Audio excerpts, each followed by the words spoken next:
What is up, motherfuckers? How's everybody doing? Everybody doing good? Everybody having a good time? Oh, hello, Aurora. Hello. How you doing? Pretty good. How are you? Doing good. Long time no see. Really? Yeah, And age. yeah, I missed you. How's it going over there? You got your peanuts yet? Did you say I've got my penis? That's inappropriate. I did not come here to have to Oh, fight okay, the now we're law. talking about cum. Okay, wow. Oh my goodness. You know, there could be children watching this, okay? It's inappropriate. Uh, you should definitely change your settings to prevent that anyways. They are changed, yeah. I'm just kidding. Good. Yeah. Gotta check. Mm-hmm. I care.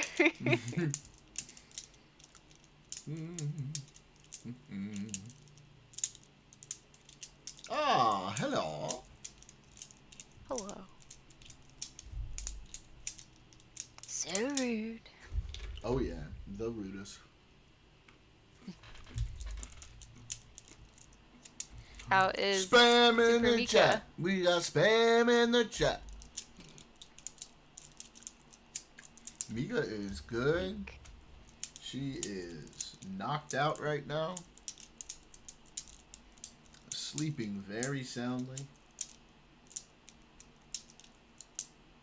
Having a good sleep, likely. To be fair. To be fair. Well, to be fair. To be fair. Good old ladder panty. Pitter patter. Yeah. Let's get at her. It's good to finally cover that segment in the show. Oh yeah. You got to experience it yourself. As well as the yes, yes, yes, yes, yes, yes, yes, yes. You gotta put a little pepper on it, okay? You gotta put a little pepper on the end of it, okay? Cracking a cold one with the boys. Just You kidding. were having a beer There's with just your a dog. pals the other day. Oh. Flavored sparkling It's blue water. water. Yes. Lovely. Very unique. Pinkies up. Oh. Schmancy.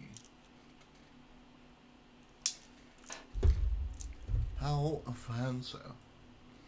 Damn. That face that it froze on. Taking its time with them shaders. You hear my graphics card working hard. It's a 5090. Oof.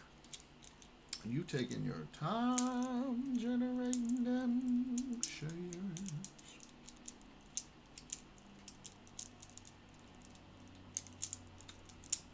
What you doing? What you doing over there? Fighting my technology. Thank you for asking. Oh, Aurora is supposedly getting a new phone today. Do we know yet what time it's supposed to get there? Any idea? No, we don't. Maybe the other person involved in this event knows, but I don't. You know, your camera and your voice are a little out of sync. Say something. Yeah, I think I need to restart everything. You can restart if you want. I'll be here. I ain't going no worse.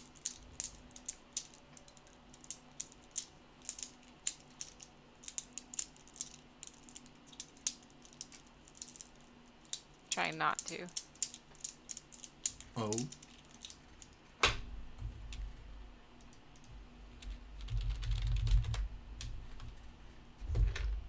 Oop, I might. Oh, there she goes.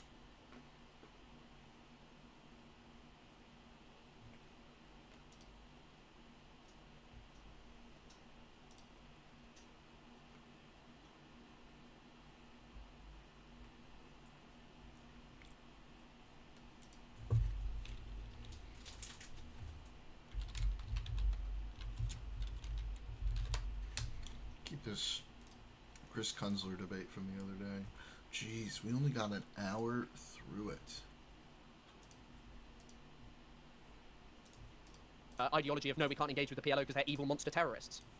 The PLO were doing terrorism at that point, though. They never stopped. Yeah, apart from like the attempted ceasefire before '82, which even then there was one point where the Israelis struck an installation, and then the PLO had to keep their population happy, but their version of like avoiding an escalation was to fire mortars into Israel, but they deliberately aimed them to miss. And obviously the Israelis didn't know they were trying to miss. So even then, no, that's not coming back to the central question. You do not believe that had the PLO not been in Beirut, that Israel would have gone in to try and militarily create a Maronite state? No way. I think it was pretext to do it. I think it was genuinely pretext, and I think that Sharon lied. Okay, I think pretext Sharon categorically lied to his population. I think that they didn't really need to get rid of the PLO because it represented such a major threat. I think Khalidi also makes this point. The problem of the PLO was, right, the PLO were kind of showing, we can actually run a state here because there are a huge amount of Lebanese refugee camps, and they were kind of operating a state within a state, and Israel didn't like that. I think at that point, Arafat would have been willing to engage in peaceful negotiations. I believe Jimmy Carter knew this quite well at that time, that the PLO were probably interested, or more interested, in a two-state solution than Israel was. Maybe, but the fact is that their actions, they're just definitely not showing that. The Coastal Road Massacre is not the kind of behavior that you engage in if you're trying to pursue a two-state solution. And at the end of the day, you said pretext, but that sounds like you agree. They would not have gone into Lebanon had the PLO not been there and firing attacks at Israel. But we know that. We know that. Because they were, yes, I know it's not because they were deadly evil terrorists in the way that Israel lied about them. The thing is that you're making my argument then. My argument when it comes to the Israeli right is that yes, they are expansionist. Yes, they are adventurous. Yes, they are whatever bad thing you want to call them, they are. The fact is, though, is that they need an excuse. That's why when you don't give them the excuse, whether it's Egypt or Jordan, or then they don't do it. So that's why when it comes to the excuse that was given in Lebanon, we know that, again, it wasn't just Israel that didn't like the PLO being there. We know that regardless of what Maronites thought, even the Shia Lebanese were not too happy with the PLO being there. They described themselves as being turned into fodder for the Fedayeen because unemployed Shiites were employed by the PLO to go and basically be the fucking front line of certain death attacks against Israel. So that's why there's that story about them throwing flowers at the IDF the first time they rolled in. Just to bring you back on something you said about Gaza and how, again, there is a spectrum between being a between being like a military installation for Hamas and turning that entire strip into a war machine versus it being reliant on aid and trying to develop, albeit without having the risk of bombs coming on top of you. Like Jordan, to this day, is reliant on international aid. Jordan's like a desert kingdom, and obviously their existence is preferable to that of Gaza. So just because they wouldn't have had a perfect existence under the conditions of 2005, there was a choice. There was a choice that was actually voiced by one of Hamas's original founders. I can't remember. I can find his name if you want, but there were people in Gaza, even within Hamas, who were trying to say that if we stick to ourselves and if we build ourselves up the best we can, then that will at least open the door for opportunities to go further, and it will be preferable to keeping up the fight to try and destroy Israel from this tiny bit of territory that we have no chance of doing, and only inviting reprisals into us. And again, because that's what the right wing likes. They like excuses to go and do the things that they want to do. But then obviously he was sidelined, right? And the people in Hamas who wanted to continue attacking Israel never went away. That's why you had the second Intifada from coming out of people in Gaza with Hamas, and that's why you also had the rocket attacks that never stopped even after 2005. So. But the main point I'm trying to get to is that I think most of this argument is interesting and all that, but like, I think a lot of this argument is kind of a little bit redundant because it seems like you don't even think that the Israeli presence in that region is legitimate, or you think that like they had no reason to want a state in the first place, or they had no good reason to anywhere, no understandable reason even.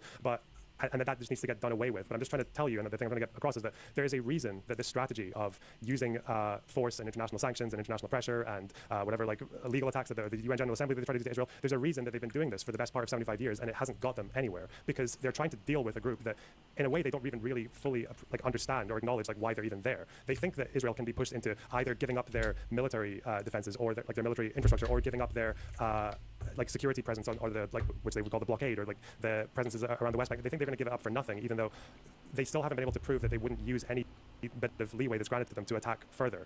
And as long as that happens, the PA is treated differently from Hamas's. Like the PA is treated differently. But they're treated differently. But Israel still settles their land. Israel still constantly incites against them. Constantly says they're evil, monstrous terrorists. The Palestinian Authority, their forces are trained by the CIA, by private mercenary companies in Jordan. They spend their time cracking down on Palestinians. They collaborate on security matters with Israel, and they get nothing in return. I'm sorry, like Israel controls their economy. The situation there is not good for most Palestinians. The Israeli occupation and has destroyed so many meaningful things like the tourism industry, handicrafts industry. It just doesn't work there anymore. There's not many jobs that are actually available to people. And I think that like what this analysis is totally ignorant of, and what it totally misses is that like the PA did this. The PA did this. Like Keith Dayton, Lieutenant General Keith Dayton. There's a famous speech in 2009 where he says we have created new men in the West Bank, and he's like, the Israelis come to me and they ask me, how many more of these new men can you generate? They are security forces entirely benevolent to Israel. They have shown that they will collaborate with the occupation, and yet still the Israeli government incites against them. Even when there's a left-winger in power, nothing changes. Like nothing is good enough for Israel. They continue this colonization. And by the way, just on this topic of like highly militarizing a population, like first of all, you know that Israel has massacred all over the region, that it constantly engages in political assassinations everywhere, like everywhere it can. It has shown that this year, that it will assassinate people wherever it can get their hands on them.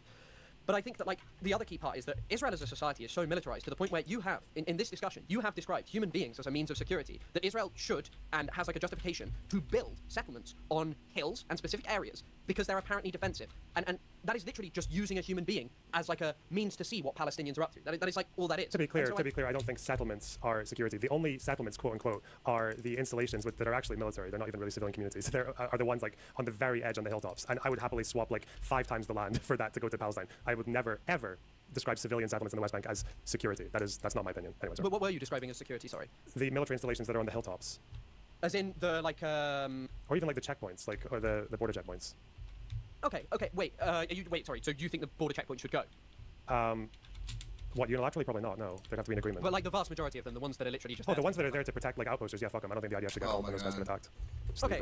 I mean, yeah, that's a decent-ish position. I can't really remember the point of what we were just discussing. The point of what we're talking is that you think that Palestinians can concede everything and they'll basically get the same thing that Hamas does. That sounds like what you're saying. Yes. Okay, I think that's insane because God. I just want to like in terms of the structure of being subjected to a violent settler colonial regime. Yes, and I don't know how you would plausibly deny that because I don't think you can see the PA as anything but collaborationist, right? They've literally just passed something that if you or they're moving to pass something that if you don't accept the Oslo Accords, you cannot run for office in the Gaza Strip. In the West Bank. Many people in the West Bank over and over again criticize the Israelis. They refer to the occupation as the Palestinian Authority as a second occupation. They collaborate with Israel, and what do they get in return? Mass annexation of territory, huge amounts of killing, massive Israeli raids into their territory, destruction of not entire townships, but mass expulsions. I mean, we saw that this year, right? Like there were huge expulsions in the Jenin refugee camp and all these other places. Even after the PA went in and engaged in a crackdown, I think in Jenin, correctly. Yep. And so I think it's kind of this situation where you're like trying to tell me that Hamas could have done things so differently, but the West Bank shows that that's not a reality, and the West Bank also has a major beneficial factor of it's not one of the most densely populated places on Earth. Like the Gaza Strip is. Yeah, and Gaza has the advantage in that Israel was willing to take every single settler out of the area, so that wouldn't have been the same problem in Gaza. And again, if you're going to say that they were going to go in with the army, again, there's this whole thing. I feel like there's an issue with just saying like there's either bad or there's good, and there's no in between, and everything bad is equal, regardless of whether it's what's happened to Gaza in the last 2 years or what's happening to the West Bank. I think these are very, very different situations. It's no coincidence that even when Israel does massively overstep or commit crimes in the West Bank, it's in areas where there is Hamas and PIJ activity. It's places like the Jenin refugee camp, like you said, like one of the biggest hotbeds for Hamas extremism. There's a reason they go in. The IDF have always been more aggressive there than they were in Ramallah, right? It's not a coincidence. And when it comes to the PA, again, we can go for quibbles about like the PA's effectiveness and how quite a lot of people in the Second Intifada who fought against the IDF with PIJ or Hamas were trained by PA security, and that Arafat's attempts to keep them in line were very, very limited, and obviously his efforts to stop them were pretty much nil. We can go into that, but it's not really addressing, I think, the key issue, which is that... That was 20 years ago, though. Yeah, I know, and when it comes to Abbas as well... The security forces were reworked under Abbas. Like, this is an undeniable point. Like, the US... Israel maintains every ballistic record for the guns that are fired in the West Bank. If any weapon that belongs to the weapons that belong to the Palestinian Authority, of course, they don't have, some random weapon that's sold by some Israeli to make a bit of money, because I think that's a thing that happens. But I think that, like, referencing Arafat's era and the Al-Aqsa Martyrs Brigade and their uprising against Israel, that's a time that's gone now. The PA have been collaborating with Israel for 15 plus years, and all they've become, entirely, I mean, Arafat arguably did too, but all they have become is more authoritarian, more violent to their own population, and basically just carry out tasks that Israel can't. So something Andy Klarno writes about specifically is the PA are very often the people who carry out politically sensitive, or at least in the time he was writing, this was about 7 years ago, maybe Israel is more aggressive now, but that in terms of the PA 7 years ago were regularly arresting people for throwing stones. They were arresting people for, protesting. They are an organization entirely benevolent to Israel. They are not engaged in mass uprisings against Israel. There may be the occasional Palestinian Authority security force officer who does that, but they're all trained in Jordan under CIA. Is it Blackwater? Blackwater. I think it's Blackwater anyway. They're all trained there. And it's kind of a situation where I look at it and I see this aggressive colonization is still ongoing. It is only getting worse. And sure, the spectacular nature of the violence may not be as bad as Gaza, but the fact that, I know you quite like to cite it, so I had a look at the poll. Apparently 85% of the Palestinians that they interviewed for is it the PSPR, the Palestine Pulse thing, felt unsafe in the West Bank. They felt unsafe because of the situation in which they live. When you talk, when you talk to Palestinians who are there, when you look at a film like No Other Land that documents the horrible nature of this violence, where there is just like, people coming into your land, attacking you, taking your homes from you, expelling you on the basis of some very shaky legal always, it's always maybe an apt term. The perspective that's being represented here is completely my one-sided. Messiah handlers only introduced me to Palestinians who love Israel, so unfortunately I missed the ones who felt they were scared. That's a joke. In any case, like there's like a forced binary happening here. Yeah, like the PA is very different now to how it was under the Second Intifada. But again, we know, I don't think you don't disagree that Abbas has a lot less power over the Jenin refugee camp than he has over Ramallah. Like we know that this is a different situation, and we know that. But again, I'm not even trying to say that like I agree that the PA, well, actually, maybe we agree for different reasons. The PA does generally get a pretty fucking brutal, as far as they are with collaborating with Israel, like, they're much more helpful to Israel than anyone in Hamas or anyone else is going to be. They do, Abbas, like, at least in his speeches, he does say a lot of the right things. The problem is that people in Israel, like, again, they know that Abbas doesn't really have that much popularity. He's very unpopular, actually. It's one of the only things that Palestinians agree on. And the other thing is that we know that Abbas, as soon as any, like, PA presence or that presence is weakened, the alternative will be Hamas. And I don't think you're really acknowledging, when it comes to the fact that the peace process was on the table with Camp David or with the Olmert plan, I don't think you genuinely believe that had either of these been accepted, that settlement would still continue in the same way it does now. And I think that's the issue. The issue is that settlement happens, and settlers, one thing, and again, this is one thing I did learn from speaking to them, because I've unfortunately met a few of them too, the one thing that settlers fucking hate being asked, if you ever want to trigger a settler, is they'll tell you that they're there because of security and all this bullshit. Like, apparently they're the thing that stands between Islamic Jihad and going into Israel, not the checkpoints. They'll say that they're there because there's no peace process and because, like, they might as well put a barrier between Hamas and Tel Aviv and all that shit. But then you ask them, okay, if Palestinians actually offered peace in exchange for this land, would you give it up? Would you give up this land for peace? They will never answer that question, because they know that as soon as there is a convincing olive branch from the Palestinians, they know that as soon as there is a convincing leader or an offer even that can get offered by the Palestinians, then their position is fucked. Like, they have no leg to stand on. Like, that's why Israeli opinion has gone from very, very anti-settlement and from people who are willing to dismantle settlements even unilaterally towards Netanyahu. It's because they have not been convinced meaningfully that there is actually an olive branch for peace there. That's why you get peace processes, you get lots of big words about the framework, so whether it's the Arab Peace Initiative or Geneva, but as soon as they get down to the table, as soon as they start talking about details, then there's an offer from Israel, and then they walk away. Or they just kind of say, well, I'll think about it and I'll come back later.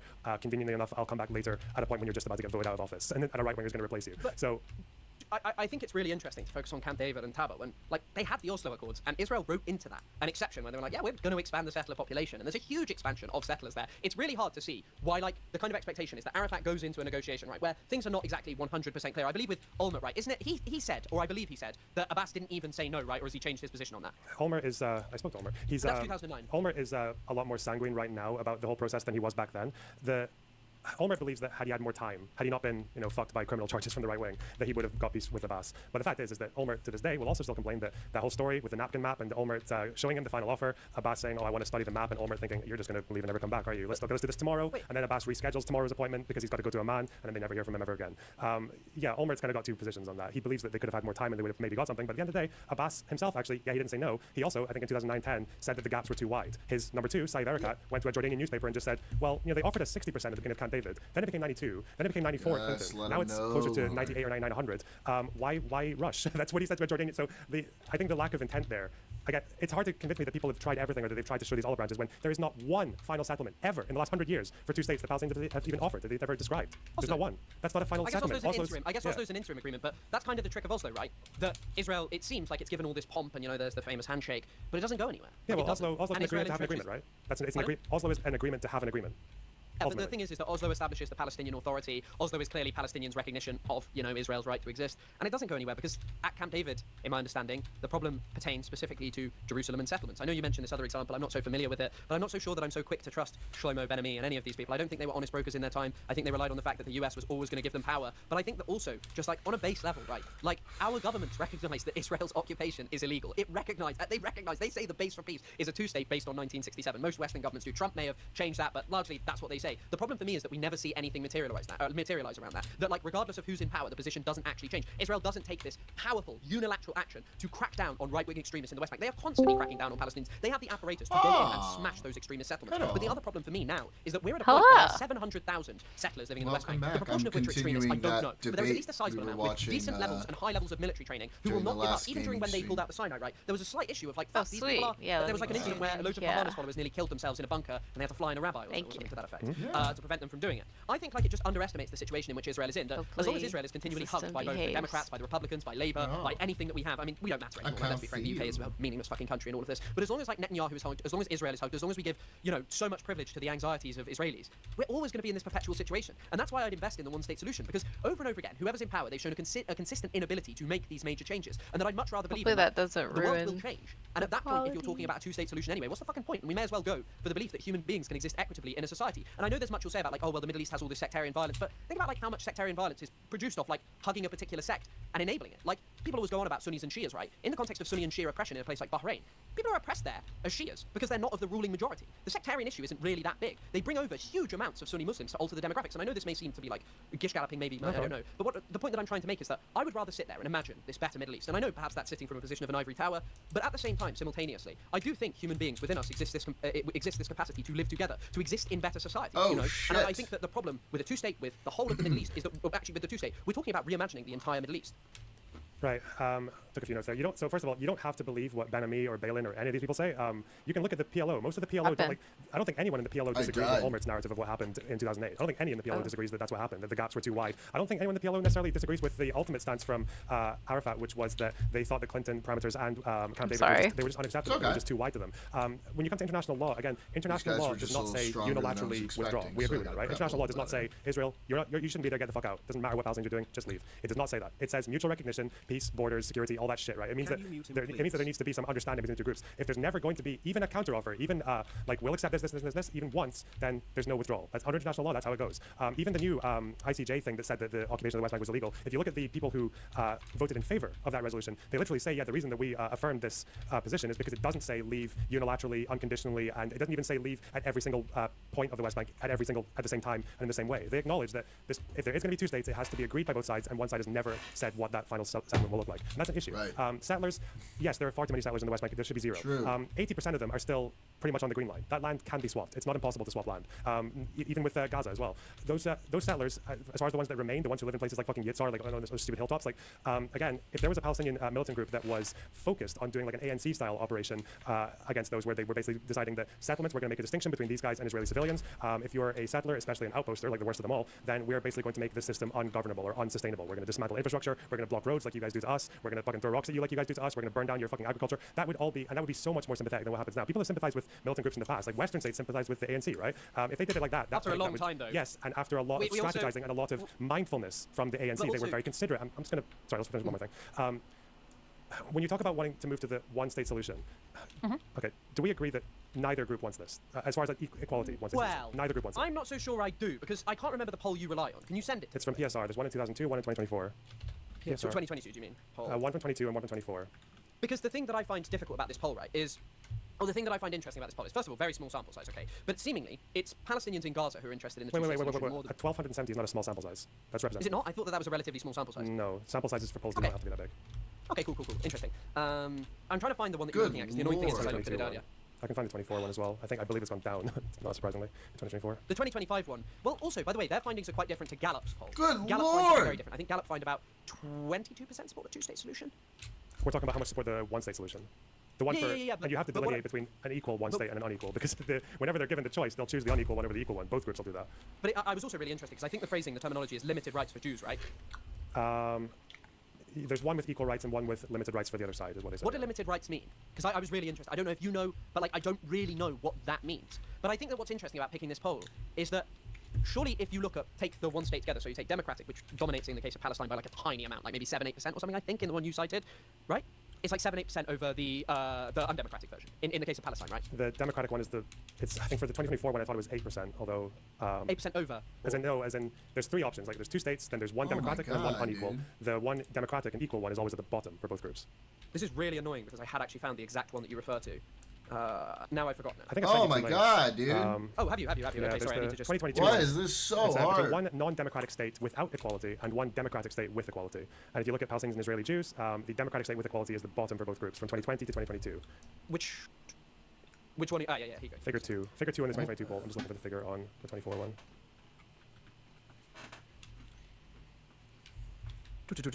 I thought this was a different... You'll find higher numbers if you look for one that just says 1 and 2 states. But obviously, it's best to think about what kind of one state they're thinking of, because it's not difficult to get Palestinians to say one state, obviously, but then it's harder to get them to say that they want one where Jews are equal. Okay, 25% of Palestinians supported a one state. Is that right? And there was an example. I really think that I've seen a better version that you've used before.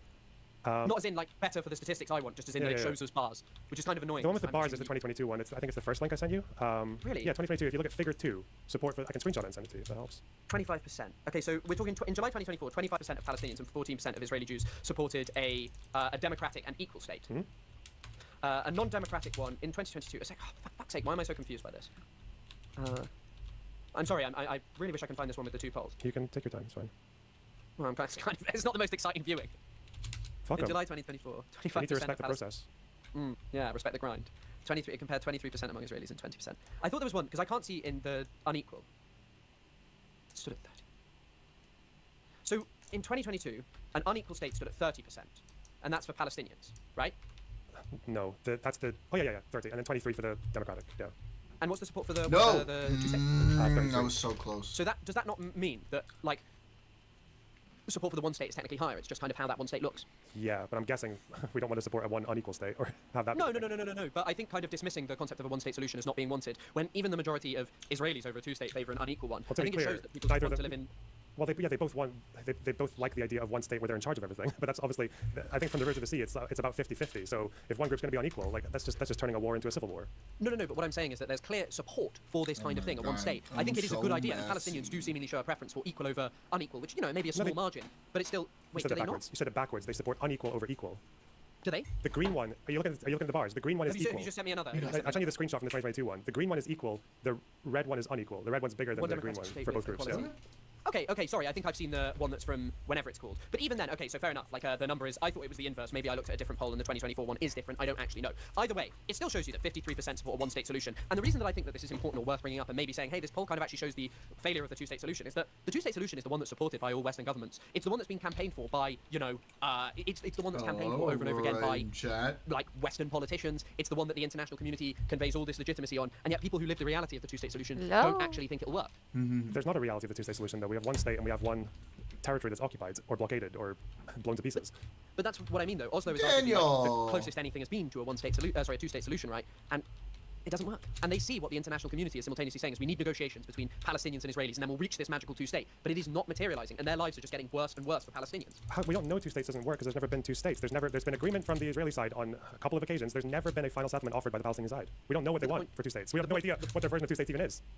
The point that I'm making here is, well, I think you can infer that most people would be happy with 67 borders. Well, But- 67 borders, yeah, when they say 67 borders, and I think you know this as well, when Hamas says 67 borders, or because they're the most popular ones, when they say 67 borders, they mean just get out and we're not going to change anything. We're not going to recognize you, we're not going to stop fighting you. And also, yeah, if they, the version of two states that they seem to say that they won, say with Barghouti, when obviously he changes a lot, Yeah, when it came to I figured. 2000, it was like, yeah, we'll take two states, but that's full I was withdrawal gonna of the do borders, that all of anyway. East Jerusalem, and also full right of return. And it's like, well, that's just one state. That's just that's just two Palestinian states that will become one. That's not really a two-state solution.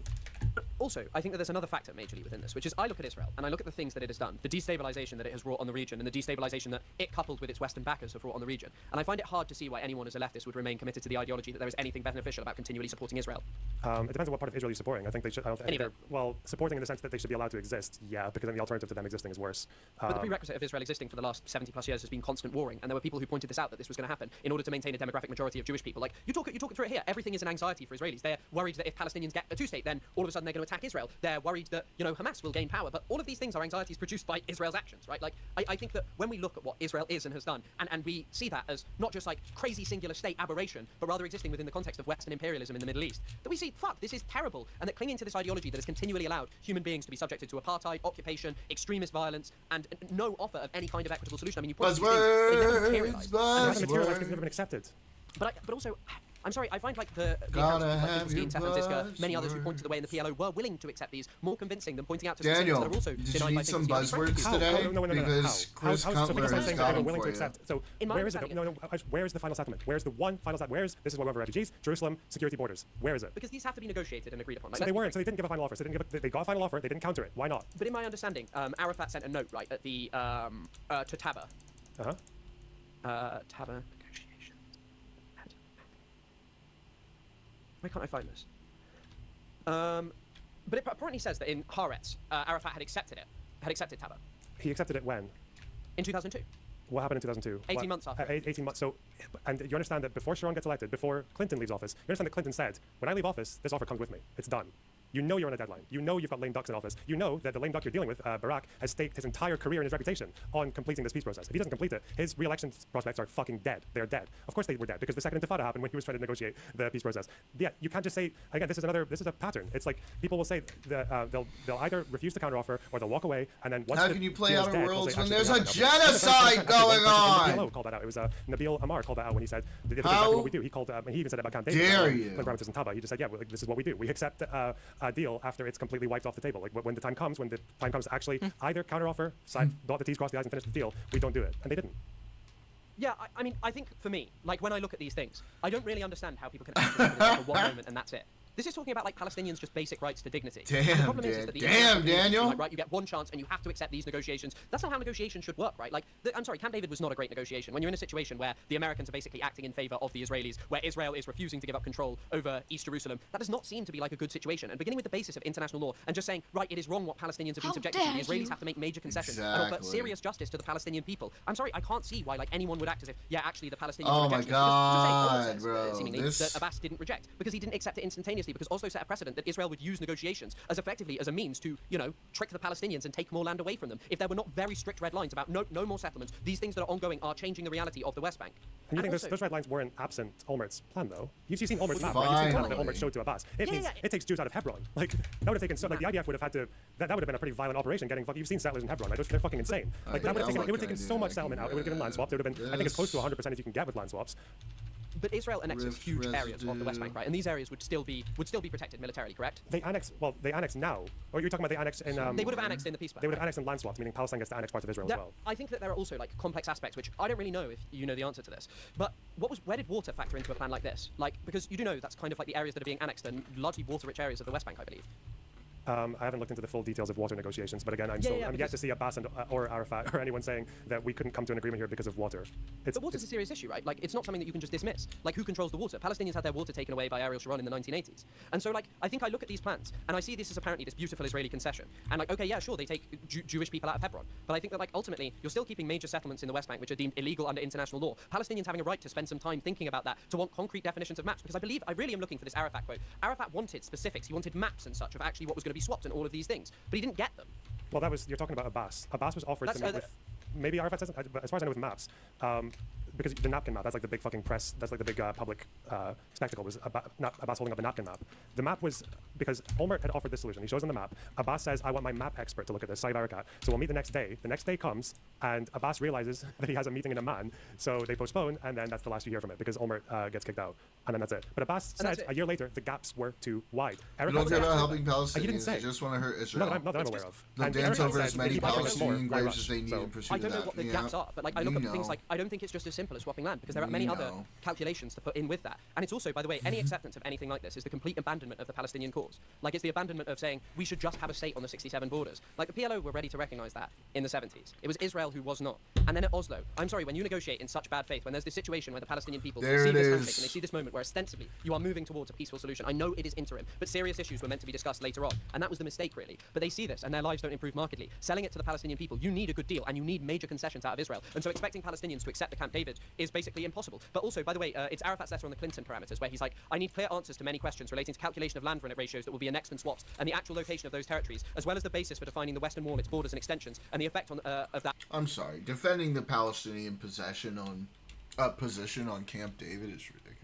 On the concept of full Palestinian sovereignty. They had the best deal they could have had. Yeah. I know what you're referring to. You're referring to the letter of acceptance and the caveats. That's fine. That's not the issue. The issue wasn't some of the reservations just completely contradicted the parameters. Like they said for refugees, that it had to be. It was a very vague wording of like it has to be that everyone gets the right of return, but we're also willing to be flexible. I don't know how you can reconcile these two positions, but in any case, they said that. And with regards to maps, yeah, they're okay to say that we would like to see maps. The Israelis said the same thing. The maps were discussed at Taba, but when it came to sovereignty over Haram al-Sharif, Arafat was offered sovereignty over the Haram al-Sharif as long as he acknowledges that there is a Jewish temple underneath, and he said no.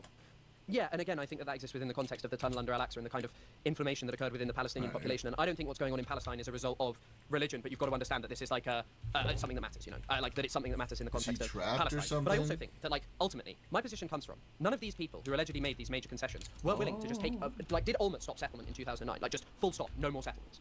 I'm not aware of him stopping settlements full stop, but he was. See, that's the kind of position where it's like that is literally altering the reality on the ground for Palestinians. That is eating up more Palestinian land, and you know what those settlements are like. They steal water from Palestinians. Even the way in which they're made affects the flow of water in the West. We're too old for that. Like, well, the Palestinians they didn't get a quick enough response to this kind of thing. I think it's like. Nah. If you look at what's actually going on, and They're going gonna call us the settlements, which I think Reagan and the people around him recognized was the key obstacle to peace. If you're not willing to do that, what are you willing to do? Well, apart Like, from the I'm fact that their offers would have dismantled settlements and then ensured that they'd never go there again. But where was the insurance that they'd never do it again? Because the thing is that this is like a long-term plan. The withdrawals are over a long amount of time. You need it to be quick because you need to ensure that this kind of thing can never happen again. That this kind of extremist ideology. Because, by the way, unfortunately, I don't think you can expunge this from Zionism. Because I think since '67, and even if you look at the Israeli Knesset, a quarter of the Israeli Knesset is currently dominated by ultra-religious far-right parties. A quarter. No, it is very difficult for people to form, a majority without that. Like religious Zionism, Shas, United Torah Judaism, and Otzma Yehuda are all believers in the ideology that Israel should never give up any of the land. It's over a quarter. They contain over 30 seats. I believe there's 120 in the Israeli Knesset. I think it is very hard because Israel for too long has been a country that has continually coddled and protected these religious extremists that has over and over again afforded them the ability to take more Palestinian land with the direct protection of the Israeli military, directly altering Palestinian existence on life on the ground. And no one in the international community does anything about it. No one in the Israeli government takes actions to directly stop it. It's so bad fucking faith to be in an interim agreement and to write into that more settlements as a left-wing Labour politician in Israel or growth of settlements. Like, it's so bad faith. And I'm not surprised that Palestinians, when they get these offers that are seemingly coming from America and they're very and they're very much a pro-Israel country, that it's really, really hard to see Palestinians just being willing to accept anything that isn't majorly concrete.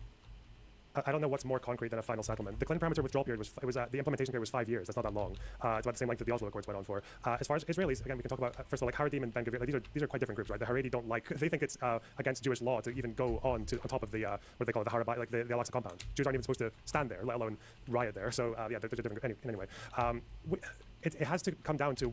Again, this only matters, I guess, if you care about what Israelis think, but we know that Netanyahu, he got in power in the 90s, he sabotaged the Y River Agreement, and then when Barak ran on that re-election to finish the peace process and to actually do it and implement it, Netanyahu was booted out, because it seemed that when Israelis believed that there was actually an offer on the table, and they were talking about all these things that you mentioned, Netanyahu's big talking point was, they're going to divide Jerusalem. We can never let them divide Jerusalem. They're going to negotiate with a terrorist like Arafat. Barak got elected anyway, and if you want to talk about bad faith parts of the negotiation, I agree that Rabin Barak went further than Yitzhak Rabin, right? Rabin even said that it's not even going to be a sovereign state, but obviously went further than that, because the Clinton parameters was offering a sovereign state. So there were differences there. And Netanyahu was kicked out by the left-wing leader who was saying that we're going to get these settlers booted the fuck out from anywhere that's too close to the Green Line. We're going to land swap. We're going to divide Jerusalem.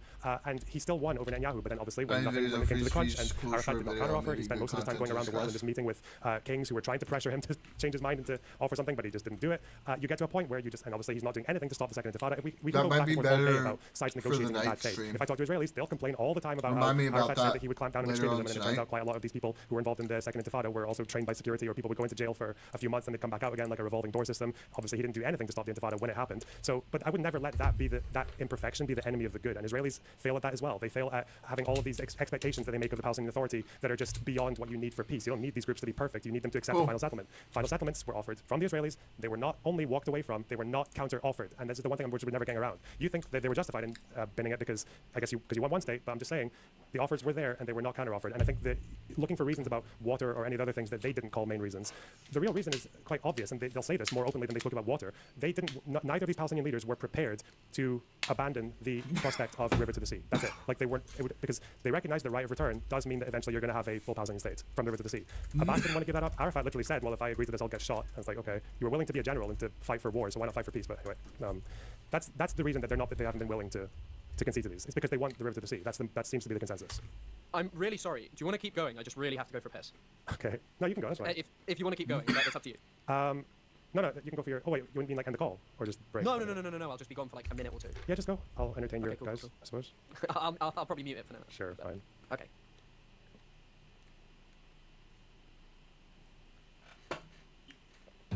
I thought he was already taking the piss. Whoa, good one. Sick. I'm trying to think. There were a few things I wanted to ask that I need to settle on. I wonder. I'm trying to think. Yes, it's Nikki Haley. Having these two-state disagreements are kind of an issue because you're talking to someone who thinks that Israel shouldn't be there at all. It should just be gone. So I think maybe that means there should be more of a question about like, why are they even there, or like why does it not make sense to try and destroy the country? Or destabilization is maybe a good point. Like trying to destroy Israel is destabilizing. Like the Axis are not a very stabilizing force in the Middle East. They kind of cause problems everywhere they go. Maybe that. Who knows? Fuck knows, man. Ooh, you won't get them to change it. That's not the point. The point, like, debating to change someone. Like, you guys, you can kind of like. That shouldn't be the only thing you think about, because obviously creators, like even if people change their minds, they're not going to do it in an instant. Like it's people are not like that. So it's more just communicating the points, the memes. Is the final settlement when the settlers turn their small settlements into a big settlement base? What? You guys are weird. Talk about how Israel invented cherry tomatoes. Okay. Hello. Hello. Sorry about that. That's fine. Yeah, so that's why I was taking notes as you were talking, just to try and remember where we were talking about. But I think that, like, ultimately for me, I just don't really understand why Palestinians should be forced to give up the right of return, right? I'm not really a big believer in the concept of nation states, in the sense of I don't think states, the political entity, should serve for specific nations, as in like a specific nation of one people. I think that they should be states of all their people, not just, you know, a national majority. I think that there are many states that have national minorities now, and I think you balk too at the idea of like governments coming into power that are specifically saying we are going to serve what we define as the nation. And I think that what I hope for in this world is a major change in which states are based around the idea of serving a national majority. Okay. And that in the context of somewhere like Palestine... That's fine. We all want to see fucking the world be that way, but that doesn't mean it is that way. And to act as though it is naive and short-sighted, and it makes you not only look like an asshole, but you actively get in the way of resolving conflicts because you are in this fantasy world and you're not actually dealing with reality. To end up being a one-state solution, that it is a situation in which Palestinian people and Israelis are able to live as equals, that there is justice, that people are held to account for the crimes that they are committed, and that it stands as a beacon for the change that can be possible in the Middle East. Because I don't think that change is as unimaginable as people think. You know what? I'd love to think that. The problem is that it's easy to say that you don't really care for nation states when you have one, when you've never had to worry about one. Obviously, modern nationalism was all about people disconnecting from empires and saying that like we don't want to be part of like Austria-Hungary, or we just want to be Hungary, or like Serbs don't want to be part of the Ottoman Empire, they just want to be Serbs. Like it's easy to say when you don't have one, and it's also easy to say when you are not the one group that has been fucked harder by not having a nation than the Jews have. Like ever since the French Revolution, right? Like it was the whole argument that yep, they're going to exist here as citizens, they're not a nation, fuck them. Like and then giving them equality and emancipation didn't seem to work. We know that formal equality with the Tanzimat reforms, I believe they're called, in the Ottoman Empire, that obviously didn't translate to meaningful equality for Jews. Obviously in Europe it didn't mean it, and with Arab nationalism there was no indication that it was going to be any different, unfortunately, as far as achieving equality. So yeah, you can say to Israel like this should be a multicultural equal nation, but then I can't expect Israel to do that unilaterally while the Palestinian side is still preferring an unequal state over an equal one. The problem it's effectively like unilateral disarmament. I don't know why anyone would expect that to work. And frankly, speaking about wanting the impossible, the only way you're going to get Israel to concede to that is if you invade them. Yeah, what do you mean by like an international community? I also believe that you can get Israel to do it by cutting off their supplies. No. Like sanctions don't work against a country like Russia, but what would Israel do with a major sanction regime? Like, what would it actually do? As long as groups like Hamas remain the most popular group in Palestine, and as long as you've got Hezbollah, and as long as you've got militant groups even in Syria, and as long as you've got the attitudes of the majority of even fucking Egypt, right? Egypt is one coup away from binning the Abraham Accords and fighting with Israel as well, right? We know that's a good thing, though. Egypt are a horrendous dictatorship. Oh, okay. You said it was a good point. I'm an idiot. Okay. No. Egypt are a fucking horrendous dictatorship. They should bin Camp David. Okay, yeah, but you're just making my point. To have a relationship with an apartheid state. Yeah, it's ridiculous. Okay. The fact is that first of all, I don't think anyone who overthrows the Egyptian regime is not going to be one that cares all that much about apartheid, like equal rights. But in any case, the fact is that you can have all the international pressure in the world. You're not going to stop Israel from thinking that as soon as they let their guard down, then they're just going to get completely overwhelmed and a whole bunch of them are going to die. They're going to fight. That's it. The way in which look, I don't want to see a huge massacre of Jewish people, but frankly, it's not what I want to see. But I genuinely believe that the vast majority of animosity in the Middle East towards the state of Israel is a direct product of what Israel is and does. That Israel's actions against the Palestinian people are the major problem. That Israel, because of the fact that it consistently takes land off Palestinians, because of the fact that it cannot have anything on its borders that is ostensibly a threat to the way in which it acts, I think that you cannot allow this thing to keep on existing in the way that it is. I think it is a major problem for the rest of the region, and that it basically ends up in a situation where the West never wants change in the region, that we want to maintain our geopolitical geostrategic interests in the Middle East, which are basically maintaining Israel and ensuring that it's protected by a load of dictatorial regimes. When a democracy did rise up in Egypt, we did not give a solitary fuck that it was overthrown by a violent dictatorship. In fact, John Kerry, the US Secretary of State, praised Sisi for restoring democracy 2 weeks before he would commit a huge massacre of people living within Egypt. And so I think that this whole thing of just being like, well, the status quo should remain the same because Israel is under threat, to me is just farcical, because it needs to change massively. It has to. And the thing is that if you look at opinions of people who live in the Middle East, they don't want to be ruled by dictatorships that normalize with Israel. I don't think that's necessarily addressing the point. Sanctions and isolation are not going to stop the Israelis from fighting, because they know that if their state and their defense mechanisms are gone, they're going to get overwhelmed and a bunch of them are going to die. Like, again, it doesn't even need Hamas to be a majority for that to be the case, right? Like a militant group doesn't need to be that big to just go in and have free reign. Like, you know this. Let me ask you. Let's say the IDF just lowered their weapons and just said fuck this on October 7th. What would have happened? When would Hamas have stopped? Let's say the IDF just didn't turn up. October 7th. The IDF just doesn't turn up. Well, let's say they don't, because obviously you want them to be isolated to the point that they can't continue. That means also the IDF is going to be less armed or less capable. Or so I don't necessarily. I've told you I don't want a humongous massacre of Jewish people. I mean, targeting Israeli soldiers, if they're currently fighting, I have categorically no problem with targeting settlers who exist within Palestinian land in the context of dispossessing people, but just average citizens existing and living their lives. As much as I dislike them and disdain the state of Israel, sanctions I don't think don't work against Russia. Except they do. Quite interesting in the sense of and they were about to until Trump bailed out his friend Putin. What happens in Palestine when there's no one with weapons? Well, Ramallah is safer on than the one Gaza. hand, Gaza has on the more one weapons hand, than anywhere in the West Bank. It's less on the one safe. hand, So. on the one hand, you want me to deal in a counterfactual of like what will happen to the poor Israeli Jewish people when the Palestinians get their hands on them. When I've just watched 70,000 plus people be slaughtered in Gaza. Well, who's more Predominantly, armed? Who's you know, more women armed? and children. Pardon? Gaza, who's more armed, Gaza or any city in the West Bank? But the whole problem is that if you live in the West Bank, you're still being dispossessed. So like, the point is the arms are not just defensive. The arms don't have removing. defensive quality. Pardon? So, but the point is that the arms don't help you. They don't save you. It's worse in Gaza than it is in Ramallah. Nothing saves you. Nothing saves you from Israel. Like you know this. Israel is colonizing the West Bank. It was before October the 7th. Since its inception, it has been taking away the land of Palestinian people and dispossessing them and destroying their hopes for a state. Like this whole argument of dealing in a counterfactual where all the poor Israelis get killed is really odd to me when I am watching mass slaughter of Palestinians coupled with a huge regime of dispossession and violence being carried out by said state. Like, why would I deal in this counterfactual? Well, it's because you know what would happen if the outcome of what you're asking for was fulfilled. If Israel was isolated and if they didn't have any military. Right yeah, but would you rather live in Ramallah or Gaza City? It depends if I'm rich.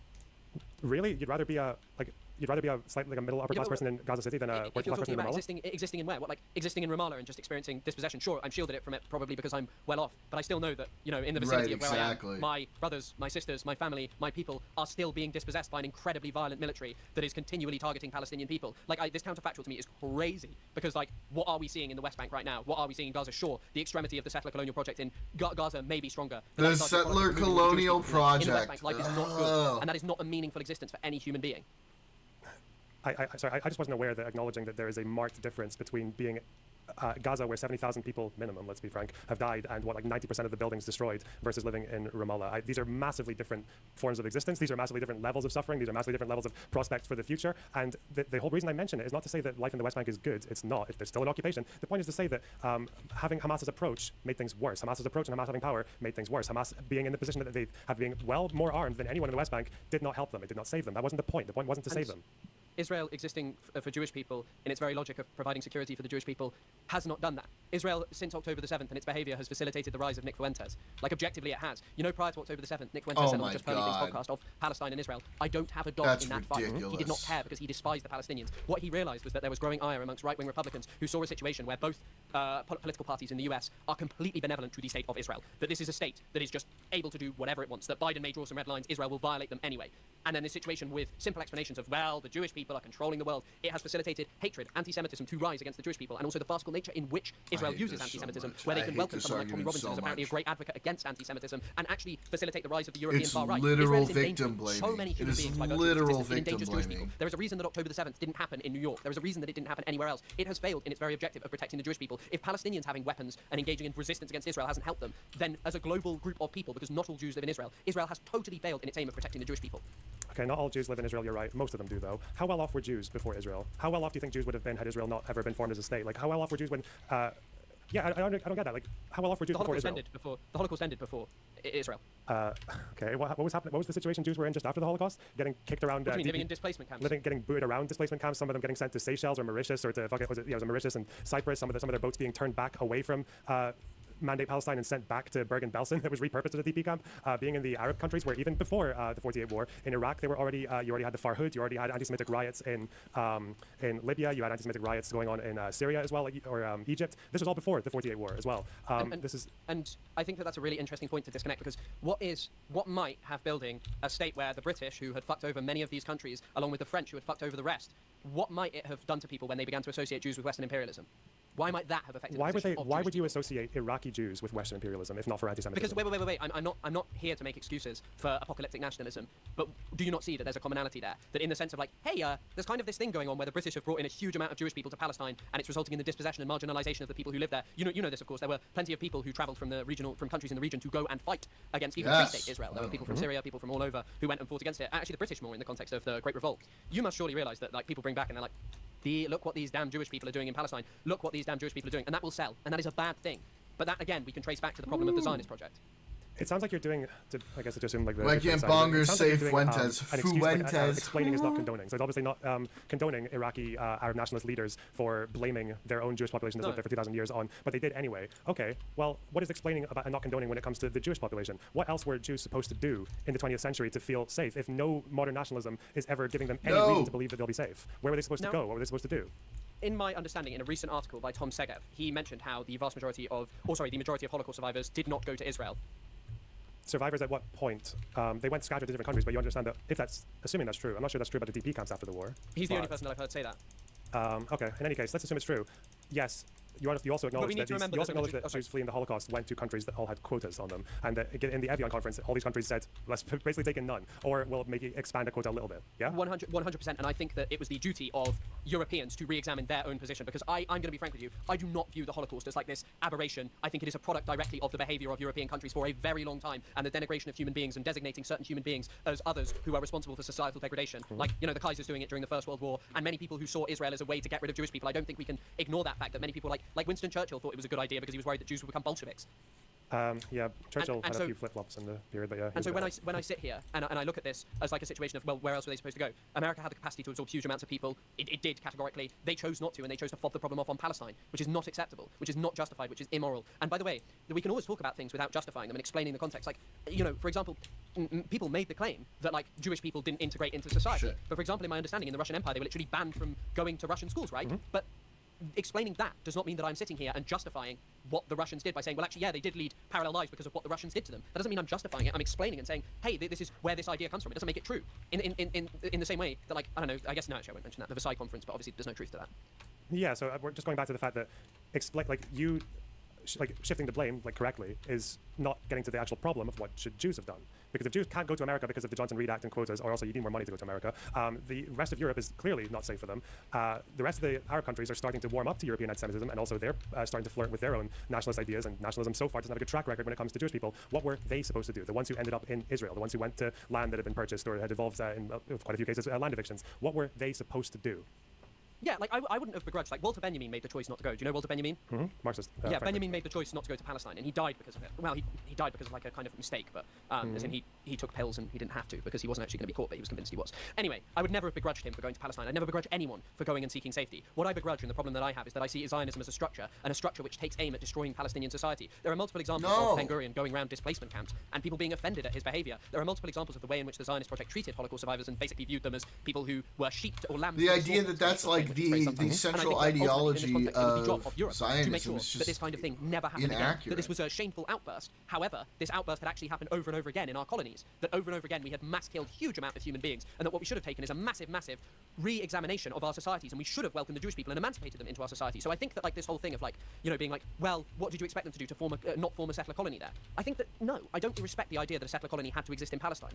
Okay, that's the question I'm trying to get to, though. So obviously we can, if I can meet you halfway, I suppose, and say that if anti-Semitism hadn't existed, of course you're saying if it actually respected and emancipated all Jews, Zionism would have been a pointless idea. That's why even in the very beginning, most Jews didn't care for it. They thought it was a silly idea. They thought it was extreme. But then obviously you get to third, fourth, fifth Aliyah. A lot of these people who are moving to Palestine aren't even dyed-in-the-wool Zionist ideologues. They're refugees. They need somewhere to go. And that's the one place that seems to be saying, well, we're concentrating enough Jews in one place. We've got our little fucking defense forces and shit. So maybe this place. And then obviously once they get there, they're like, well, this is kind of like the end of the road. We're not moving from here. Fuck that. No more Russian pogroms or no more anything else. And then when they're there, okay, you think they shouldn't have pursued statehood. I'm guessing you don't agree with the whole trope that they were welcomed in with open arms in Palestine, no?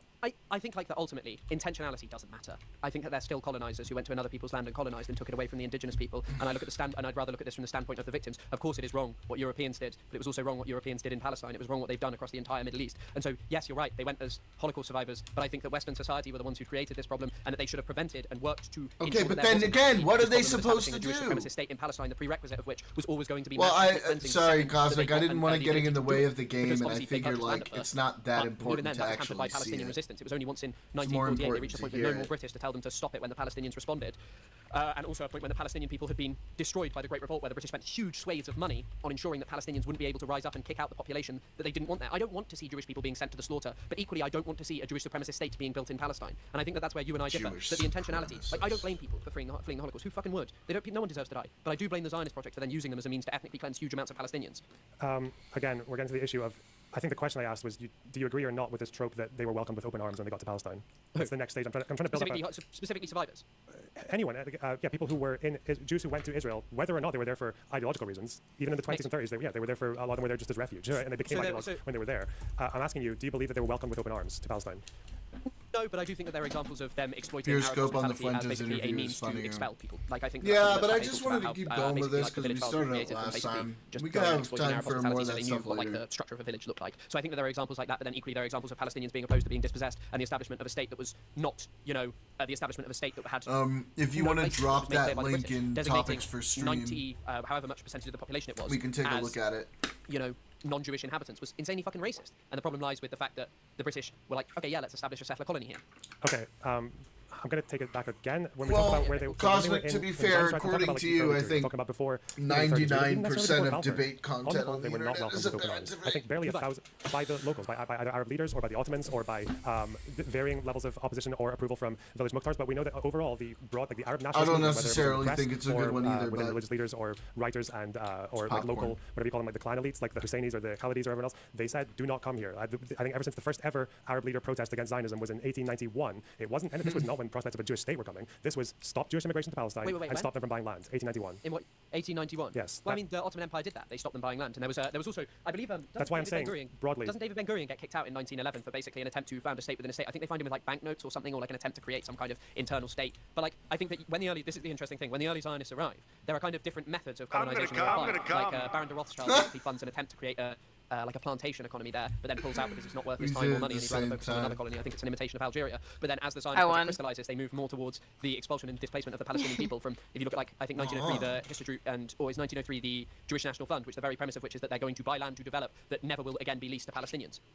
So, I can't remember what question I was asking now. I was asking you, when they arrive at this land, and Rothschild, I think, when he funded the initial settlements, he obviously was quite different from a lot of the other Zionists in the sense that he always encouraged, trying to encourage coexistence. Like, I think he made it, he wanted that every settlement that he was funding to have, like, Arabic basic lessons for people to speak to the locals. But going back to why they were there, and why they were not welcome with open arms, even when most of the land they were buying was not inhabited, right? Even when, before the 20s, before the Sursok purchases, or the big bulk of them, before they were doing the, like, you buy land and then you evict the tenant farmers, but even before that was widespread, these leaders and the journalists or the Arab press and the Arab clan leaders, they were saying it wasn't just no Jewish state, because before the Balfour Declaration, they were saying stop their immigration and stop them from buying up land. They were always threatened by this group. They always thought that this group was, felt that they were unwelcome for one reason or the other. And it wasn't just because they were afraid of dispossession. Like, dispossession came a little bit after the late 1800s as a meaningful threat. Because landlords buying land in the, 1905 and then evicting tenant farmers to put their own people in there, that was actually not that uncommon. The Sursok land was inhabited by Arab tenant farmers because previously those... Did you just hit us with an ope just now, or did I mishear?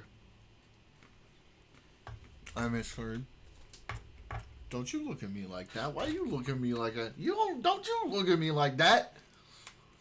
What the hell?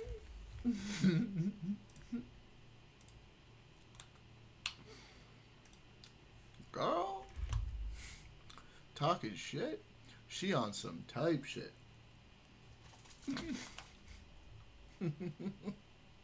Beirut landowners, the Sursok family, had evicted Bedouins from there, right? So that's not why we have a conflict. Okay? We don't have a conflict because of people buying land and evicting tenants. We have a conflict because there was this group that was unwelcomed by the locals, and then from the Zionist or the Jewish perspective, they thought that existing as a minority at the mercy of whatever national group emerges from this region will not be safe for us. And this is the thing I don't think you're quite acknowledging. Do you think they were right to believe that or not? That going there, that when the Jews who arrived in Palestine, were they right to believe that existing as a minority in that nation would have been unsafe for them? Were they right to think that existing as a minority was unsafe for them? Yes. Wait, who's shooting at me? One of the interesting things about what you're saying is when Rosh Pinar was founded by Yitzhak Epstein, that's one of the first settlements. Yitzhak Epstein talks about how they were expelling, that the Palestinian families were expelled, and that they were just basically sent into the Hauran, which I think is the desert, and they basically just sent them out, and the people were wailing as they went, and it was like a situation where you saw people being displaced. And sure, maybe that didn't happen instantaneously to everyone, but first of all, what nationalist press are you talking about that was like hugely against the idea of the establishment of Jewish state? At what point does that really emerge? Where they're against like huge amounts of Jewish immigration? Where does it emerge? It emerges, like 1905, which 1910? Whether it was, so already you've got the Jewish National Fund with like the goal of, okay, we're going to buy land and we're not going to let Palestinians live on that. We're going to develop it only for Jewish people.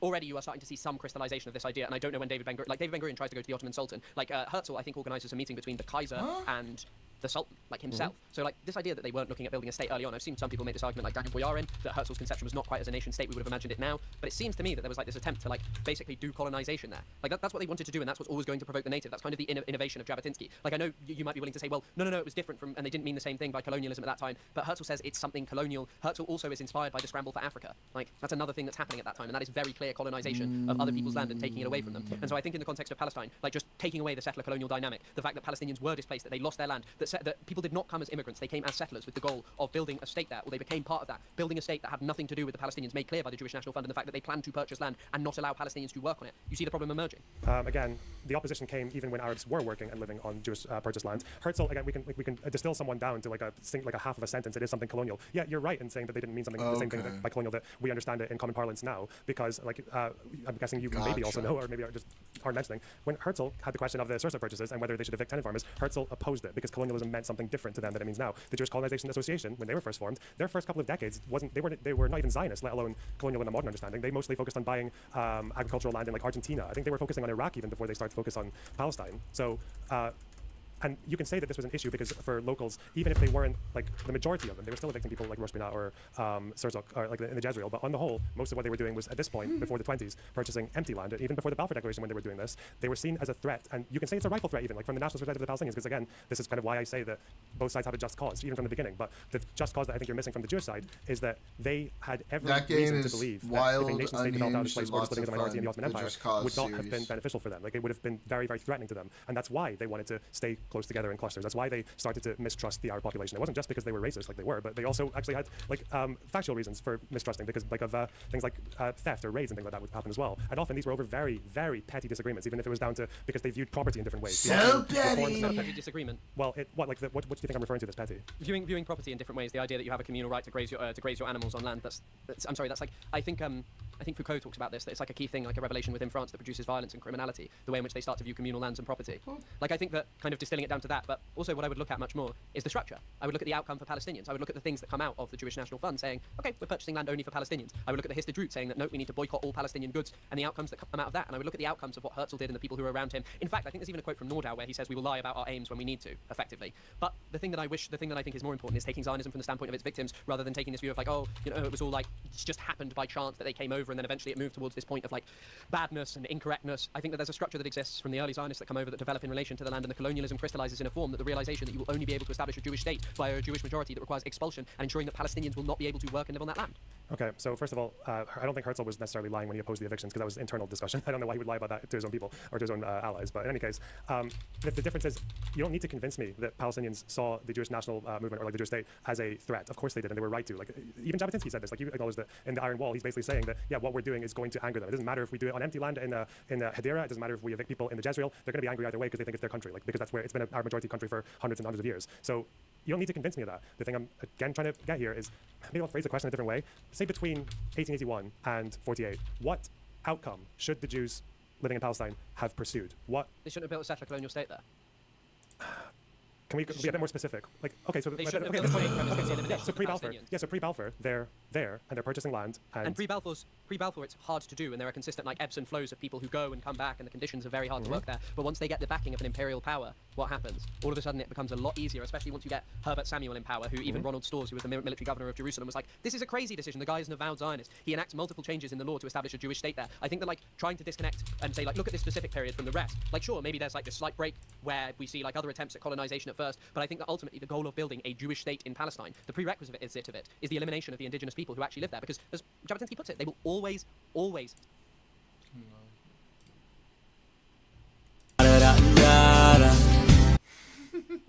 I was on some type shit, and she was on some type shit.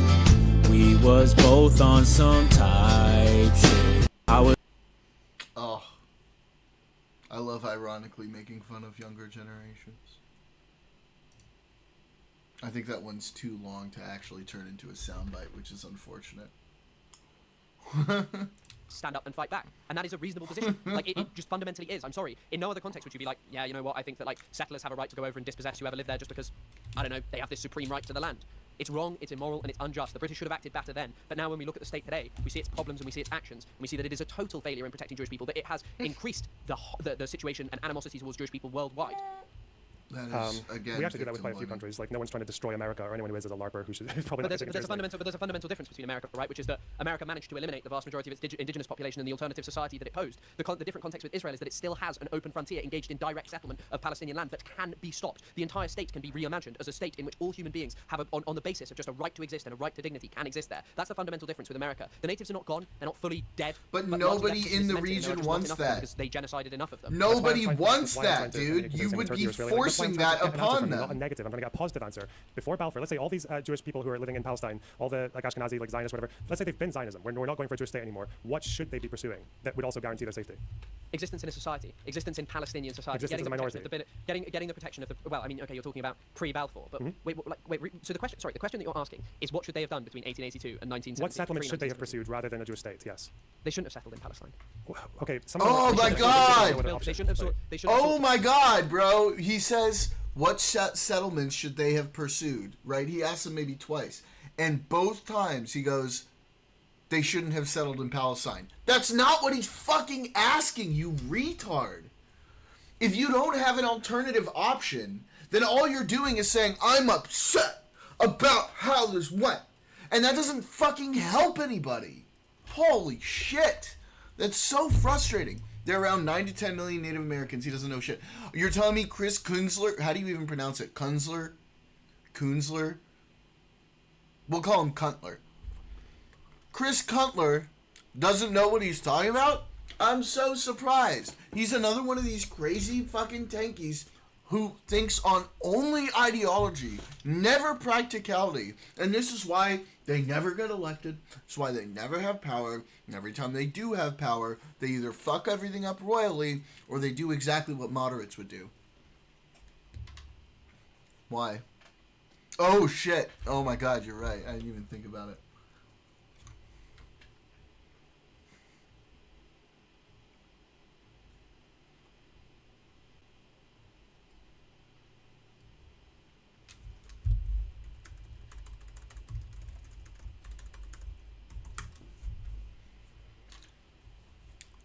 That's not, no, that does not count.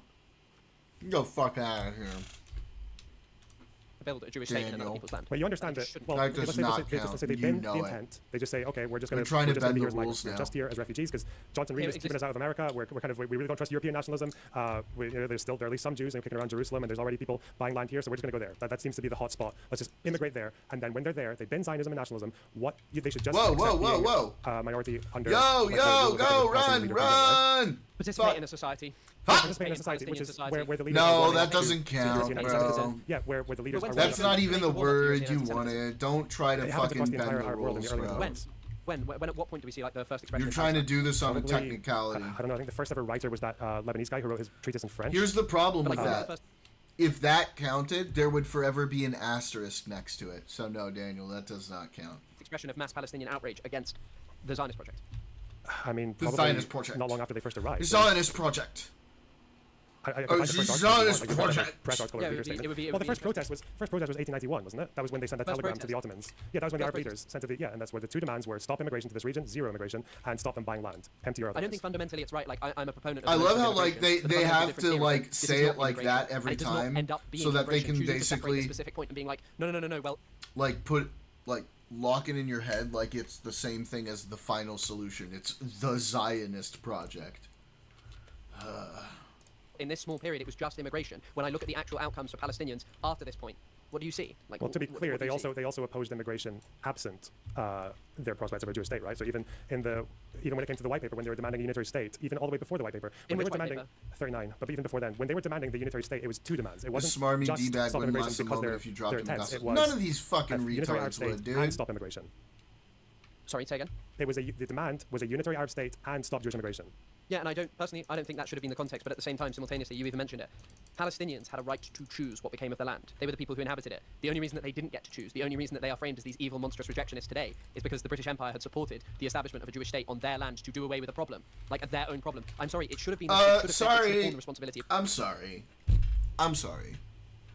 Back then, you lost that right to choose when you declared a big war against everybody else and then lost the war. That's how it went back then. That's not how we do it now. But back then, yes, that's what happened. Europe to change, to fundamentally move away from the kind of racism that existed in our societies. And I think that, like, okay, yeah, sure, that didn't happen. But fundamentally, the problem is that... The important thing is that it didn't happen. That's what the Zionists had to deal with. That's what the Jews had to deal but it with. also didn't... The outcome didn't have to be the establishment of a Jewish supremacist state in Palestine. It just didn't. Why do they keep saying Jewish supremacist state, dude? Who were in Palestine in the 1900s. He's such a propagandist, man. I'm so tired of these fucking goons. Well, I mean, also, al-Husseini is put into power by the British. You know. Well, yeah, but do you know why? Because he's seen as a good calming influence. He's taken to Herbert Samuel by Ronald Storrs. He also comes from a prominent family of the Husseinis. And it's also like it's a balanced measure instituted by the British, so they don't want a singular family gaining too much power. The Nashashibis. Also, by the way, Husseini is thanked in 1937 by the British specifically for offering sermons that calm down Palestinian ire and resistance against the British. Yeah, because of Jerusalem. Yeah, but that's not the only reason. It's also because he was able to, because in terms of the national movement, he was able to be the most influential even then. You know, that after he lost his election, al-Husseini was out spreading fucking posters everywhere with his guys, saying that the election that's put him in 4th place has been rigged by the Jews, right? So he was actually able to. It wasn't just the fact that he had a calming presence in Jerusalem at the point of the riots. It was also that he was threatening. And when he had lost that election as well, the alternatives to him were what, the Nashashibis, the people who ended up taking bribes from the Zionists. Like the opposition were in large part taking bribes from Zionists. So al-Husseini was, he was eventually put in that position by the British, but he wasn't unpopular, and he was the one who had sway over the national movement to the point that when the opposition started to get power back from him, he exploited the Jerusalem riots, didn't he, in 29 to solidify his position. But we've missed a fundamental disconnect here, haven't we? Because we've jumped from talking about pre-1917 to post-1917 and post-Balfour Declaration. And the fact that the Balfour Declaration is, in my understanding, is it revealed by the Bolsheviks? I think so, yeah. Well, that may be wrong, because that might just be Sykes-Picot generally. It's revealed by one of them. Well, I think it might have been yeah, Sykes-Picot, you but one kind of of them. don't see Sykes-Picot. Germans doing it, because if the Germans started doing that, that's going to sound a little bit like Lebensraum. Oops. Like, also, the Balfour Declaration, after that happens, I'm sorry, do you really expect people existing within a society who hear that a foreign power is giving away their state to people who have not lived there for thousands of years to not have, like, an extreme reaction? And the multitude of those early reports, like the Passfield, the Hope Simpson Commission, the King Crane Commission, what they generally find is, The Homer okay, Simpson the Palestinian Commission. problem is much more pertains to dispossession, and that we should limit immigration. We shouldn't be bringing over huge amounts of people because it's causing major problems for the civilians, not Palestinians. the Like, they are military. I rejecting know. the fact that they can see their society slipping away from them. Kanafani writes about this in 36, you know. I I'm think it's just like saying 20,000 Germans are Palestinians probably a unemployed or little displaced by- extra sensitive about talking about getting a bunch of land or land back. 31, I think. And so I think that, like, just leaping between the early Zionist period, where the amount of settlers is small, that it's not heavily altered the demographics. I mean, even after the First World War, a huge amount of people die in Palestine. Many people are in an awful situation. But, like, afterwards, you see a huge influx once they get the backing of a colonial power. And I don't think I'm really surprised that many people want to resist a colonial power. Like, I don't. I think that within this kernel of anything that Palestinians do, it doesn't come from hateful, anti-Jewish desire to just kill and harm Jewish people. I think it comes majorly from dispossession, from an experience of unjust denial of the right to live within their own homeland, and the homeland. I mean, maybe from like regular civilians, not all, sure, but most other nation but states at that time like did. from Hamas, No, no. the fact is, we know that it wasn't just like dispossession that inspired this, because it was happening in Arab nationalism all over the Arab world. It was happening just as it happened again, because like there's nothing special. I don't know why people say this. There's nothing special about Arab nationalism. It's just like any other. And and nationalism in general is just not Well, very nice to Jews. Even when there was dispossession happening in Iraq or in Libya or Algeria or wherever else, like it's just. And we know that they singled out their own Jewish populations as well. The FLN in Algeria, like they weren't angry at their own Jews because of anything Zionism was doing. They were angry at their own Jews because they didn't see them as loyal enough to the cause, or like disloyal enough to the French. So. But also, I think in some contexts, Jewish people had been collaborators with the French, Yep, and so often they were true. seen, and you know, the whole population is hard as such, which is unfair. Yeah, the minority of them were, and then at the end the result was what, to not give them citizenship or to take it out. And But they even also- said they would take it out on the whole population. That's my point. It's nationalism. It doesn't matter. It only takes a minority to do something bad for the whole group to get attacked. Okay, but I do think that there's a specific of Arab nationalism that you must admit that Arab nationalism is a major response to colonialism. Okay. Yeah. Like, it's trying to come into being as a nation. so Wait, it's quite a I'm specific sorry. thing, It was and I birthed in think opposition to Ottoman. But Arab nations were made out of colonialism, my dude. That's how that happened in the beginning. What are you talking about? Ottoman rule largely, yeah. Ottoman rule. Yeah, okay, so many people view the Ottomans as a colonizing power for being Turkish and having control over specific areas, but also Arab nationalism really, really lights up in the period of British rule. And Arab nationalism also, like all the other nationalisms, whether they came out of just causes or unjust causes, or whether they were justifiable or not, it involved a rise in anti-Semitism. It involved some Jews are doing something bad that we don't like, so we're going to take it out on any of them. Yeah, of course, and that's why I'm saying with Zionists, I think it is very unrealistic, and just like any of this, like the ones they think is unrealistic, it was very unrealistic at the time to take these Jewish refugees who were in Palestine, whether they were there for ideological reasons or not, to take their chances with this new nationalism that doesn't really seem all that different from the other ones. But in Palestine specifically, the nationalism is rising because Palestinians are being dispossessed. It's rising everywhere. It's everywhere. It's rising where there's no dispossession. Wait, of course it's rising everywhere. But also, surely you must recognize that the dispossession, the realization that, like, people weren't stupid. They made the realization of what the Zionist project was doing. Ben Gurion was found. When was Ben Gurion kicked out the Ottoman Empire? I'm not ready. It's like early to go 1900s, through there yet. some point. That looks What was he doing? important. What were they kicked out for? I don't know what specifically he was doing, but I know he was up to I'm pretty no confident good. that it was basically found that they were allegedly doing things involving Allegedly. a Jewish state. I think it's called, is this Poal Zion? I really don't want to get this wrong, but I am pretty confident that I have read at least somewhere Ginger that and it the Boots specifically fucked relates an to attempts to ostrich, establish like all the trappings of some kind allegedly. of Jewish state, basically. And he appeals to, you know this, he wore a fez, he learned Ottoman Turkish with the specific goal of basically finding an imperial backer for the Zionist project, which the Turkish weren't very interested in because they were like, no, I don't want to do that. But I think that I think in the context of like Palestine, Palestinian nationalism isn't exclusively a response to Tell you, Zionism, the but it's such a Ginger big and the factor Boots, in they terms were of on like some it's type undeniable shit. that Palestinian dispossession, and the only way to reach this conclusion that it's not the case is to take Zionism from the standpoint of its oppressors rather than its victims. No, but the problem is that's not the problem. The problem is that you're suggesting, because again, for the millionth time, I will say that Palestinians had every right to not want a Jewish state to be in that region. Like but I think there's a point, obviously, where the national aspiration becomes a little bit less plausible. Like the same thing. That's why I don't expect Native Americans to be claiming parts of America anytime soon. But when it comes to Palestine, I was saying something about for Jewish people living as a minority, like you seem to be suggesting that it was like the dispossession was what inflamed the Arab nationalism, and I'm telling you that you're a Jew in the 20th century, early 20th century.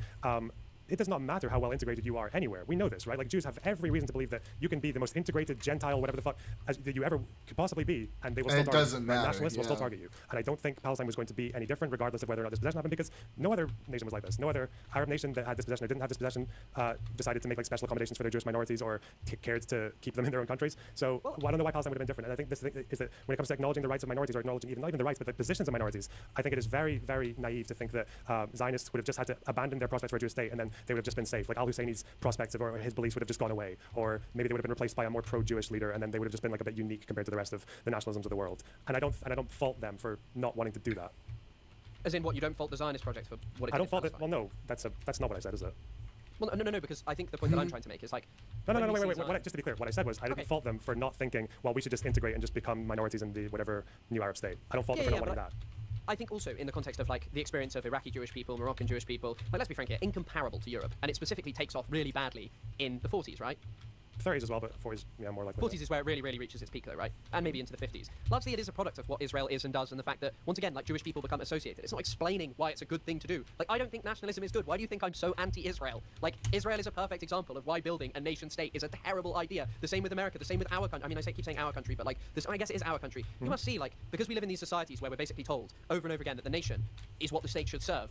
Loads of people just end up taking that to its endpoint of just being like, yeah, well, anyone else who's here, no matter how long they've been here, have no right to be here. I don't think that's right and moral. And I think that what, like, basically I'm saying, or what I think is so important to make the realization about Palestine, is that Palestinian people were not wrong for not wanting a Jewish state established there, and that what actually we should be looking at in the current reality is the realization of a binational state. Because I don't think the two-state will happen. Because I don't think you're ever going to get an Israeli government who is even willing to make the minor concessions that they previously once were. I don't think that is ever going to happen again. I don't think the current international community will ever move towards understanding the Palestinian position. I just don't. If the Labour government can't do it, if Barack Obama can't do it, if Joe Biden can't, I mean Joe Biden was like a mega Zionist, but if none of these people can do it, why would I not just be like, yes, nationalism is really bad, and let's imagine a world without it, a society and a world in which states are political entities that welcome everyone, that are not these things that are specifically geared for a specific nation, that we start to reimagine the world in which we live. Again, I'm already repeating myself now, but it's easy to say that when you have a nation and when you don't have to worry about national prospects or anything like that. It's much harder to say when every other nationalism in the world is basically telling you that you're not welcome. And it's the same, and no group experienced that more than Jews did, unfortunately. We acknowledge that some nationalisms can be emancipatory, some of them can be oppressive. Thank you, Obviously, I don't think we have an issue with Palestinian Loner. nationalism. I'm against nationalism, also supports Palestinian nationalism. True!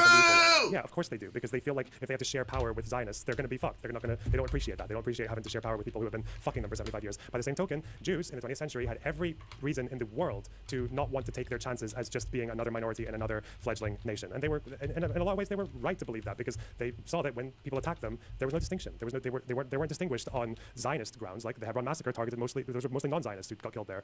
They were targeted as a nation group. They were targeted broadly, and that's what nationalism does. Yeah, it forces smaller groups, say like what it serves like Balkan states under the Ottoman Empire. It empowers groups and empowers empires and things like that. But it also takes smaller groups and gives them a very good reason to want to stay together as a smaller group. And I don't think any group has had that experience more so than Jews. And when we come to today, now that Israel has existed for 75 odd years, a bit more than that, if you're going to try to, we're talking about destabilizing the region, I'm sure maybe you don't acknowledge, but like, how destabilizing have the attempts to destroy Israel been? It's not the axis of resistance have been a stabilizing. Far less so than You think the axis of resistance with what would you compare anything that Iran has done to the invasion of Iraq? Like, well, we're talking about have they done Israel anything on that here. level? We're talking about Israel. But yeah, but We're talking about Israel. Stay Israel focused, existed in the nexus of cuntler. Western power in the region. Israel came into being when the rest of the world was not necessarily helping them. They got arms from Czechoslovakia. I mean, they'd already got That's all it. the help they needed from the British. Well, already. they thought the British had betrayed them. What do you mean all the help that wanted the Arab revolt? But I think, Oh but I my think, like, thinking God, the British betrayed dude. you is a fundamentally different They thing to did having, like, terrorist a pro-Zionist attacks most against the powerful imperial British. power in the world What enabling are you you to do this. talking I think about, the way. People are bro. spamming This this. guy Native has Americans, no like, come on, millions upon millions of natives, clue. indigenous people across the Americas were exterminated by these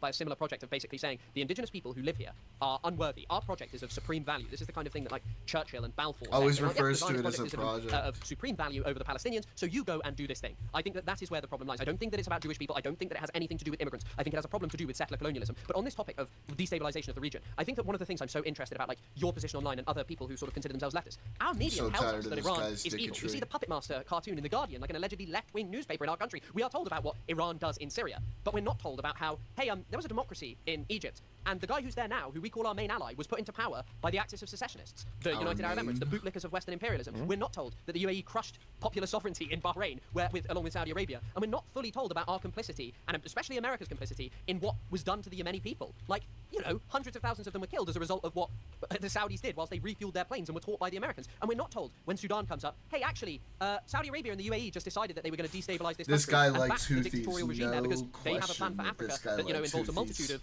different dictatorships. We are told over and over again what Iran is, but yet we are filled with this idea by pro-Israel Western media that is not willing to confront the reality of the Middle East. And why, as a leftist, you wouldn't want to challenge that is beyond me. I don't know what you think I'm not challenging. You're not going to, I don't need to convince my audience. So first of all, I don't know who in my audience thinks that Egypt has that their leadership is good for the country or is reflective of what the country wants. I think I'm the first person to say all the time that the populations of these dictatorships want something different from what their leader does. Actually, that's strangely true in Iran as well. The regime is massively unpopular. What I'm saying is we're trying to do one point at a time. So there's nothing new to me there. No, this is something I really want to talk about. Yeah, but the thing I'm getting at is we talk about destabilization, and again, I can maybe make the same point for your side. Like, I find it bizarre that people are able to say positive things or like to support the actions of the Houthis or Hezbollah, given that Hezbollah helped Assad kill more of his own people than Israel has killed in their entire let's fucking see. existence. What's he right? gonna And say people about the seem to Houthis? still wave a flag for them anyway. I think What's he that's gonna kind of insane. And it just seems to me that like Is he there gonna is this very defend the strange Houthis? overlap with the fact that like it seems that every country that devotes itself to destroying Israel ends up fucking themselves as well. Like Hezbollah are not good for Lebanon. Like the Iranian regime is not good for Iran. The Houthis are not good for Yemen. Yet Hamas are obviously not good for Gaza. But these groups are the ones that come into the forefront, and this is probably why. I think even if you got what you wanted, like I said, I think maybe there's this imagination that one thing that I think might destroy Israel, and it never will, is if all these Arab countries actually did have democratic will. Because I think a lot of these countries would probably vote for someone who wants to get rid of. Democratic If these Arab states had democratic say, you probably would get quite a huge pan-Arab like launch of attack against Israel, right? We agree on that. How do we? Maybe, but how do we ensure and maintain that these Arab states haven't had democratic will for a very long time? How has that been maintained? Well, like, we've done it with largely? dictatorships, haven't we? Yeah. But who has backed and enabled these dictatorships for decades and continually enabled them with Here we weapons go. transfers? Less bad, No- less same bad. with Israel. No conditions put on weaponry to Sisi. Like, he couldn't do this shit without Western backing. The King Abdullah in Jordan couldn't do the shit he does without We're about to Western find out that backing. they absolutely can. I mean, Saudi have gotten really annoyed at a lot of them are trivial, but there are conditions put on these weapons. That's why Saudi have kept on increasing their arms purchases from China right now. And again, that's why a lot of these countries who say that they want to, give Israel a talking to or whatever, like, yeah, they usually do enough to keep their populations happy. Give but 'em a meaningfully, good how many countries have talking really backed out of their ties with Israel in any kind of like damaging way. We've had a few, like Biden froze 1,800, 2,000-pound bombs. China says a lot of words. Even China still maintains their connections with Israel. The problem is that a lot of this popular desire when it comes to even the Arab world is that when it comes into practice, when all these Arab countries in the 48 war had to start raising volunteers to try and go to Israel, the most that they could get was like a small number of a few hundred per I country swear I of didn't poor, pre-watch this, swashbuckling Daniel. youths who just went over I with shit training swear. to go and get like overwhelmed by the Haganah. So I think the problem is that a lot of these countries, whilst they have a lot of ideological and emotional attachment to trying to get rid of Israel, is like the difficulty comes when you start to get any substantial number of people who are willing to go and do it, or even states that are willing to go beyond saying bad words or doing like very trivial denouncements or surface denouncements. The fact is that Israel is there to stay, and if they're not there to stay, it's going to be through force that you stop them. And that means a population that sees themselves as indigenous and with their backs to the wall, you're going to have to defeat them by military force, and they are a nuclear power, and that's not a good future to live in. That's not going to help anyone. But I think that also Israel is riven with insane internal divisions that are also going to come up one day. But I just think it doesn't really answer the question of you must recognize, right, like the internet leftists and people online are not shaping the discourse of our general population, are not like influencing us to continually support dictatorships. Like, look, Hassan may interview a Houthi pirate, and that may be the biggest thing that you're ever upset of and need to call him a Houthi pirate. But let's be frank here, our media tells us over and over again, the Houthis are bad. They destroyed and ruined Yemen. They're an Iranian proxy. They are bad and evil. Our governments tell us that these people are our allies. What we have to challenge for a better world, frankly, categorically, is the way in which our governments act, the way in which our media acts, the way in which they're not telling us the full truth. Like, we can get denouncements about Hamas, we can hear about how Hamas are authoritarians, but like, where is the condemnation of fucking Sisi? Where is the condemnation of the UAE for what they do in Sudan? In fact, that is actually blocked, like, over and over again. And over and over again, Western powers have chosen, we'll just go with whatever dictatorship fits our whims and wills. They were happy to give Saddam, chemical weapons as he gassed people. It was only at the point that he turned against Western imperialism and made himself no longer useful to the West that he's dealt with. I think that, like, frankly, it's just so interesting that we sit here and we are told, like, over and over again, by people like yourself, by others, that They were happy with Saddam gassing his own people, and it was only until he turned against Western imperialism. Very interesting position. But I'm betting you at the same time he doesn't support the Iraq war, right? So he's going to say, oh, they only waited until Western imperialism, pissed them off and then they did something about it. But actually, I don't support that war anyway. Hang on 1 second, I'm getting a call.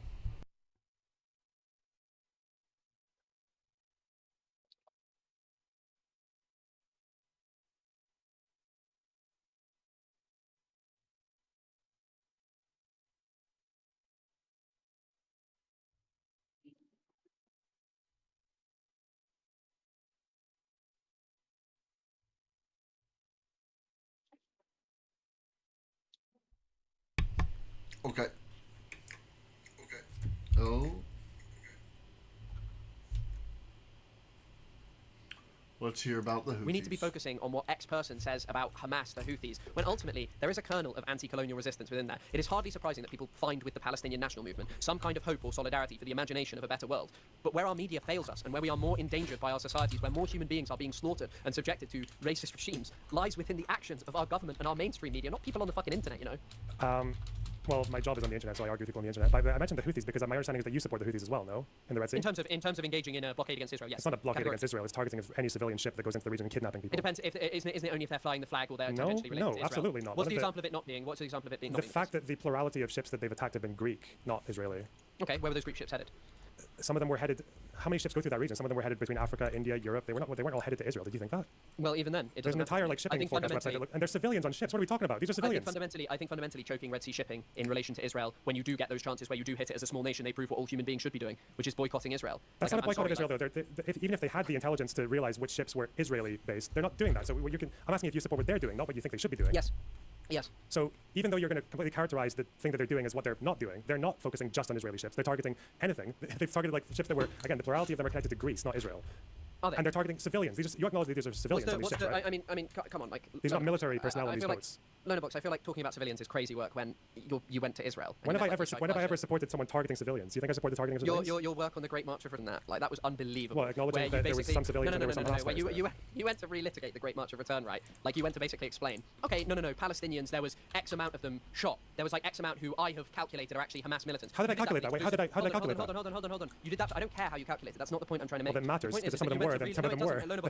It doesn't matter. The point is you sought to relitigate the Great March of Return to say that actually about 30% or just under 30% of the people killed there were militants. But that's not what you were actually trying to do. You have an audience built up that there's a sizable amount of Israelis, a lot of right-wingers, a lot of people who just fucking hate Hassan Piker. That's the basis of your audience, sadly. But as opposed to what? Hamas and Hezbollah simps? What the fuck? What you wanted to appease them with, and what you wanted to get at them is look, the UN is untrustworthy. Anyone serious would look at the Great March of Return and would say, hey, the idea of this was to do non-violent resistance. Israel responded instantaneously with killing. Avigdor Lieberman said there will be no investigation of what we've done. No one did anything wrong instantaneously. You then go on to say, well, they attacked the border wall, they set fire to a sniper, something that they didn't even have a soldier in, and you intentionally ignore the fact that if you bother to read wider literature on the Great March of Return, they talk about, and I'm not just talking about there's an article by Craig Jones which talks about this, how there was a specific noticing of people being shot in specific body parts. You know that story about the knee. Yeah. Israel has this logic that it has a right to cripple, to disable people for the rest of their life because it's not killing. And you chose, in a situation where there were 30,000 wounded, I believe about 7,000 shot with live ammunition, to create an allegedly beautiful research, something you'll probably have some fucking pride in, to basically say, well, it was actually all a Hamas thing, the UN lies to you, and blah, blah, blah. When if you look at the overarching effect on a society that is largely vertically built, that does not have the healthcare capacity because of the blockade, because of the size of it, because of the way in which Israel limits people leaving the Gaza Strip, to even have the ability to deal with the amount of wounded people, you choose to make a video about how actually there was a small amount more Hamas militants there.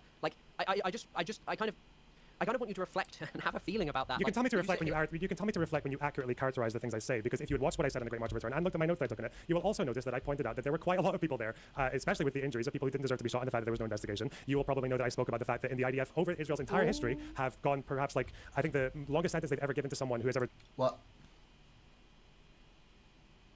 What you oohing? Just a good clap back.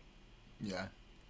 like murdered a Palestinian was something like 18 months in jail, or maybe there was a longer sentence, but the longest they spent was 18 months. Or you would have noticed that I mentioned how the IDF actually lied openly about Nijar, that person who called herself a medic who was killed because they clip-chipped one of her interview statements and said that she was calling herself a human shield. So just because I hold people to, I guess, like similar standards, and how if I see someone like Finkelstein lying about the fact that he said that the first day of that march was all civilian, and then I go and find out that Hamas are claiming a third of the people who died, and you've got Sinwar in a tent telling these people that we're going to go and march through the wall and like rip their fucking hearts out, then I think that's worth acknowledging. If people want to frame it as it was a completely peaceful protest and they just fired at people randomly, that's not what happened. So I'm correcting the issue on both ends. That's why people who are right-wing Israelis or Israelis who like support like love the IDF or whatever don't like me. You just don't see that part because it's not really in your purview. It was non-violent.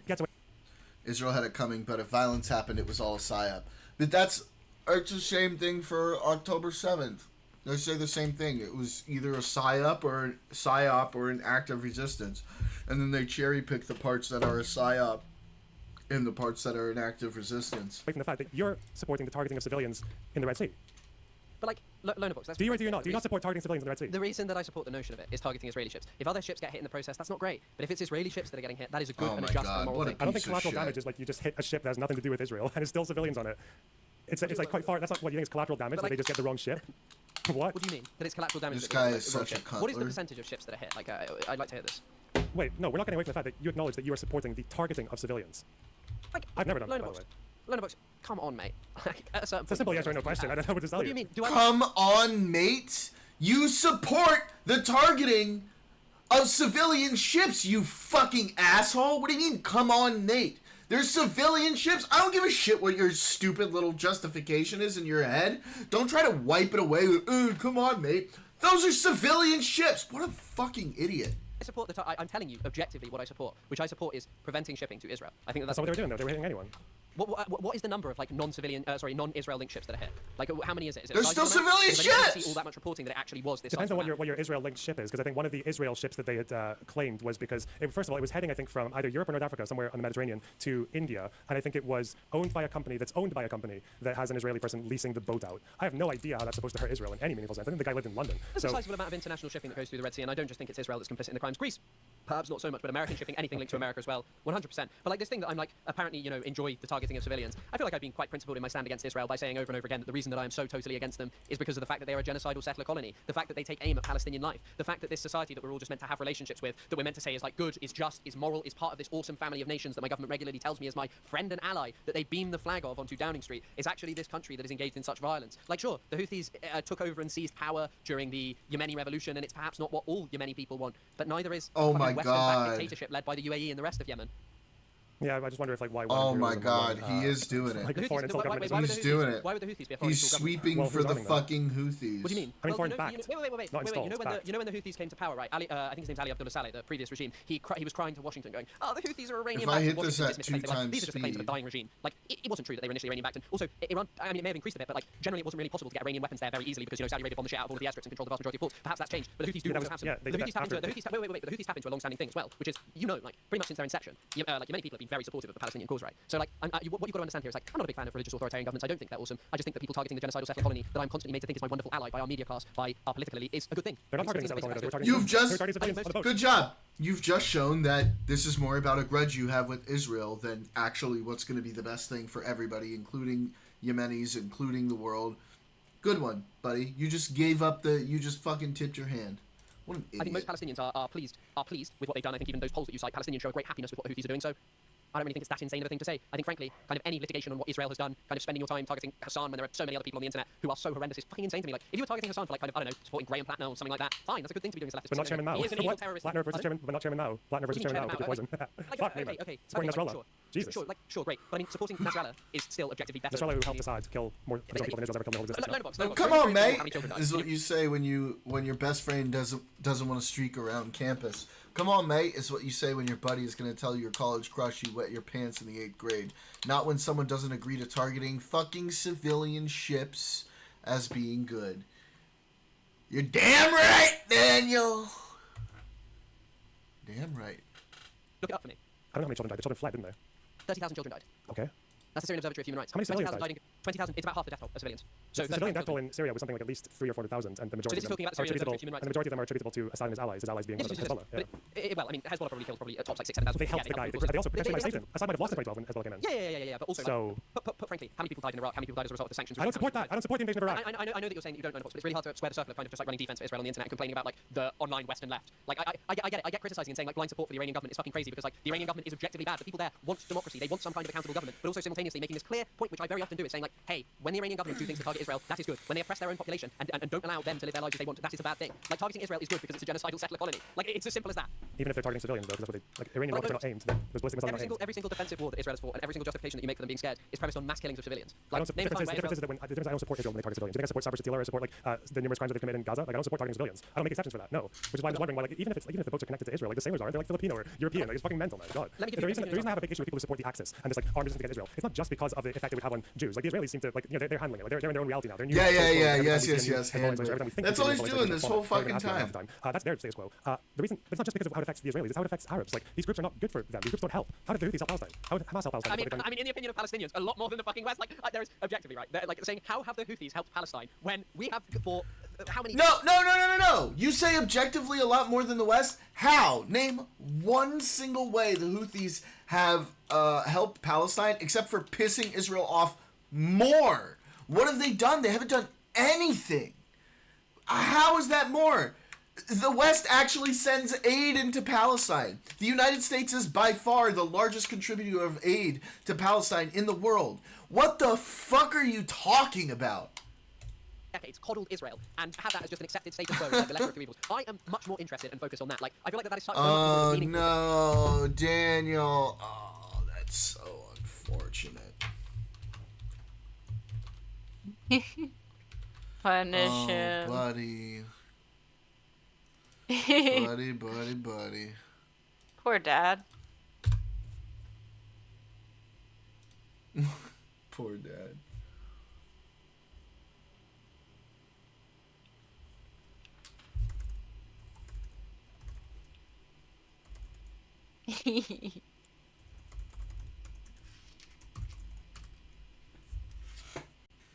Sorry, bud. Should have spelled better. thing. You know, the fact that like for decades we have sold and protected these authoritarian, brutal, barbaric regimes while simultaneously condemning others and saying Hamas are evil terrorists, aren't they? These people have got to go. They can have no role in power in Palestine, while simultaneously being like, well done Israel, you may have started other people, you may have targeted institutions, you may have mass killed and done all these things. You're still our close friend and we coddle them. That's what has to change. Not our position on the axis of resistance, because already they're all designated terrorist organizations, apart from the Houthis, by the way. They're all designated terrorist organizations that it is literally illegal to support. Well, I'm literally online in a space where it's quite popular to support these groups, so yeah, I'll talk about that if I want. I don't know what's wrong with calling that out, especially because of how like useless and destructive it is. You said your argument with the Houthis helping Palestine is because Palestinians in a poll said that they like their actions. Given that we're talking about if you keep appealing to leftist perspectives, I'm not really. I'm here for material. Like, what materially have they done for Palestine? More than any Western government. Like what? How? Actually tried to stop shit, to take an action as like a poor nation and shown huge solidarity with the Palestinian people and That's taken an not action with the small material. means that they've and taken an action with the small amount of arms that they have. Like, I'm sorry, no, but surely you must realise that even hitting one Israeli-linked ship is more than our government, I keep saying our, but the UK government has done for Palestine. We're continually like whining about this fucking two-state solution bullshit while simultaneously continuing to hug Israel. So hitting a ship full of civilians that is importing, I don't know if we think there's arms imports. I think they might be consumer goods, but either way, how is that helping Palestine? As enforcing a blockade, and it's showing that even a small country can take a. Well, it's not actually a small country; it's a very populous country, but even a country like Yemen, that is one of the poorest, if not the poorest, in the entire Middle East, can take an action, whilst the same dictatorial regimes who back the same kind of slaughter that apparently I should be so horrified and shocked by from the Houthis targeting a civilian ship. Like, I'm sorry, I'm not telling you to be shocked or horrified or the context. I'm asking you for supporting it, about cheering it. About supporting what? About supporting a blockade and them. Well, yes, the I think blockade that is a good entails thing. targeting civilians, often when they don't have I think that is a good thing. But don't they give the ships a ring before they target them? People have died on these. Oh, wait, like rooftops. How many people died? I don't know, but we're talking about the principle of targeting civilians. How many people were massacred in Yemen when America bombed them? How many people were massacred in That's a Yemen? good thing. I don't support that. Wait, how many people? Well, I mean, you think that like resistance should all just end and that everyone in the Middle East should just accept the status quo of brutal, bloody dictatorships? When I say across resistance it should all that just are end, didn't I tell you what kind of resistance that I support in the West Bank? I didn't say all resistance should end. You said that you supported like what, protest and like going to settlements through blocking roads? Like blocking ANC roads, actions, that can also entail killing Yeah, but they're not allowed to. civilians. They're not allowed to do that because Israel will fucking shoot them. Like Israel will shoot them, or if Israel don't shoot them, they'll get their lackeys in the Palestinian Authority to arrest them. Palestinians aren't allowed to do that, load of box. The Great March of Return, like that's why it's so crazy that you offered any litigation. You didn't bring that up to your. Oh my god! Oh my god! Oh, do not talk about the Great March of Return. I promise you, you don't know what you're fucking talking about. I already know. I hope he pounces on him on the Great March of Return. So fucked that when people engage in predominantly non-violent resistance, as in the first Intifada, Israel's initial instantaneous responses, ooh, time for mass torture and bone breaking of children who dare to oppose us in any capacity. Ooh, you're boycotting us. You're engaged in civil disobedience. We are going to torture the fuck out of you. Like that's the thing. You like act in this world of like simultaneously where Palestinians can do that non-violent resistance, but then also litigate the Great March of Return. I don't know how I would say that what I was wearing was non-violence. You realize that attacking settlements and attacking settlers would be violent, right? Like Wait, that's violent. weaponry? Yeah. So Do you think I care if a settler gets killed in like an ANC style like attack on the settlement? Like say if there's like an outpost trying to be set up and the Palestinians saying no, you can't be here. We'll shoot you if you keep building this, and then they just stay. You think I wouldn't support that? What? Yes, I really did not think that you would be willing to support that, but I think Yeah, because you don't know your enemy. I don't know. Like, it's just like. But I think that, but I think, but in the context of Palestine, is where any Palestinians would do that, you wouldn't support it, right? Like, surely on October the 7th, you must realize that some of the settlements in the Gaza envelope are like part of surveilling the Gaza Strip. Like, they can see into fucking Gaza. I know it's not as big a part as like say having military outposts and stuff there, but I think that it's undeniable that like on October the 7th, Israeli civilians live across from Gaza. They have humiliated people in Gaza. They have over and over again been killed. That the vast majority of these people have served in the Israeli military. And like in the context of say somewhere like Lebanon, people are fine with like huge amounts of people being blown up in civilian clothing whilst they're not actually engaged in militancy directly. And that when it comes to Palestine, it's like, well, you know, when it comes to Palestinians, they are the most evil barbarous savages that our world has ever seen. He has no idea what if I those are. don't actually think that the kibbutzim outside Gaza were the same as settlers trying to set up outposts in the West Bank. Yes, yeah, thank you. The other one, not so much. He doesn't know what a kibbutz is, dude. He has no fucking idea. Again, what's the material difference? The material difference is that, well, I thought we were talking about law earlier. The difference is that one of them are citizens of Israel, the others are illegal settlers. But they're still citizens of Israel, protected by the Israeli military to engage in the violence against Palestinians. Like, you know this. You met the Israeli military. They were just out there protecting. They were out there protecting. The kibbutzim are. Well, the kibbutzim are not there to protect settlers. Well, the kibbutzim are there to. Well, most of them are there because they were, depending on which one. Some of them were like built by Moroccan refugees. Others are. But generally speaking, the kibbutzim were housed by left-wing people who wanted statehood for Palestinians. Yeah, they're fucking like Yeah, I mean, not everyone, hippies. They're like hippie co-ops, bro. You don't even know what a kibbutz is. That's not true. Wait, which, you were the one. Wait, Sderot is not a kibbutz. It's a town. Okay, it's a town in the nearby. The kibbutzim were the ones that were close, that were right. Yeah, but those were mostly left-wing people. Yeah, people who supported Palestine. like, Those are also the ones who. Anyway. I think also like it's interesting that you think like in the context of Holocaust survivors in Palestine, they basically had the right to participate in a settler colonial entity that dispossessed and denied the Palestinians any dignity. He thinks kibbutz is Yiddish for sneezing. The yoke of Western imperialism, that they had no right to rise up and break out. I don't think mass civilian killing is good or anything like that, but I think that Israel is a very different situation in that these settlers have engaged in militancy their entire lives against Palestinians and humiliate them. Well, the kibbutzim residents were not settlers, though. They didn't do the thing you just described. Most of them were born there. Like what? But what's wrong with what a settler does in the West Bank? They're claiming land that is not internationally recognized as theirs, and they're also in a situation where they have to use the pretext of a military occupation to set up there. Whereas the settlers in Israel are just there in their country. That's the. It was always premised on the dispossession of the Palestinians. Yeah, but by the same token, that I don't support Native Americans murdering random American citizens just in the name of land back. The same reason I wouldn't support going after people who are citizens of Israel, especially given that most of the people were born there. They weren't the ones who did the 1948 who did the Nakba. It's not them. No, but to this day, Israel still dispossesses and harms Palestinians every single day. What are you trying to tell me? You don't support killing civilians in Israel? I don't think killing civilians is a good thing, but I think that like ultimately drawing this distinction of like, oh, settlers in the West Bank are so evil that they're the ones who are doing this evil thing when they're just supported entirely by the Israeli state is kind of hard to me. That these settlers do live on the outside of Palestinian territories, lands that belong to Palestinians, and that Palestinians want those lands back. And I can't sit here and think like, that Palestinians are the most evil savage monsters who have ever existed in the world, and that Israel has some right with just moral position. I don't know why you keep on invoking this like evil savage monsters. I typically don't describe people in this way. Like if you wanted to understand why that's what they do. But what are we even talking about now? We're talking about targeting civilians. You seem to be okay with doing it in the sea if the ship might be Israeli. Flip a coin. Yeah. I'm definitely okay with that. Yeah, and as far as it goes with Israeli civilians in the kibbutzim, I don't think you support targeting them, and you're okay with settlers. So no, I don't disagreement there. Okay, so I don't know what argument we're trying to make. Well, like because their country was founded on unethical grounds, that means that we can be more understanding of civilians of today getting killed there. But we wouldn't put this standard to any other country. I think that we can be more understanding. I'm bored of this for now. I'm gonna finish this later on the later stream. I'm gonna take off for now, guys. I will be back at 6 p.m. Pacific time. Okay, I'll have a healthcare plan for everybody then. Sweet. I'll see you motherfuckers later, or I say goodbye. We couldn't hear you. Oh, there we go. See you later, everybody. How dare you, Daniel? How dare you? Wait. Hang on. Dare you? I know what I need to hit you with. Here. How dare you? Alright. See you guys later for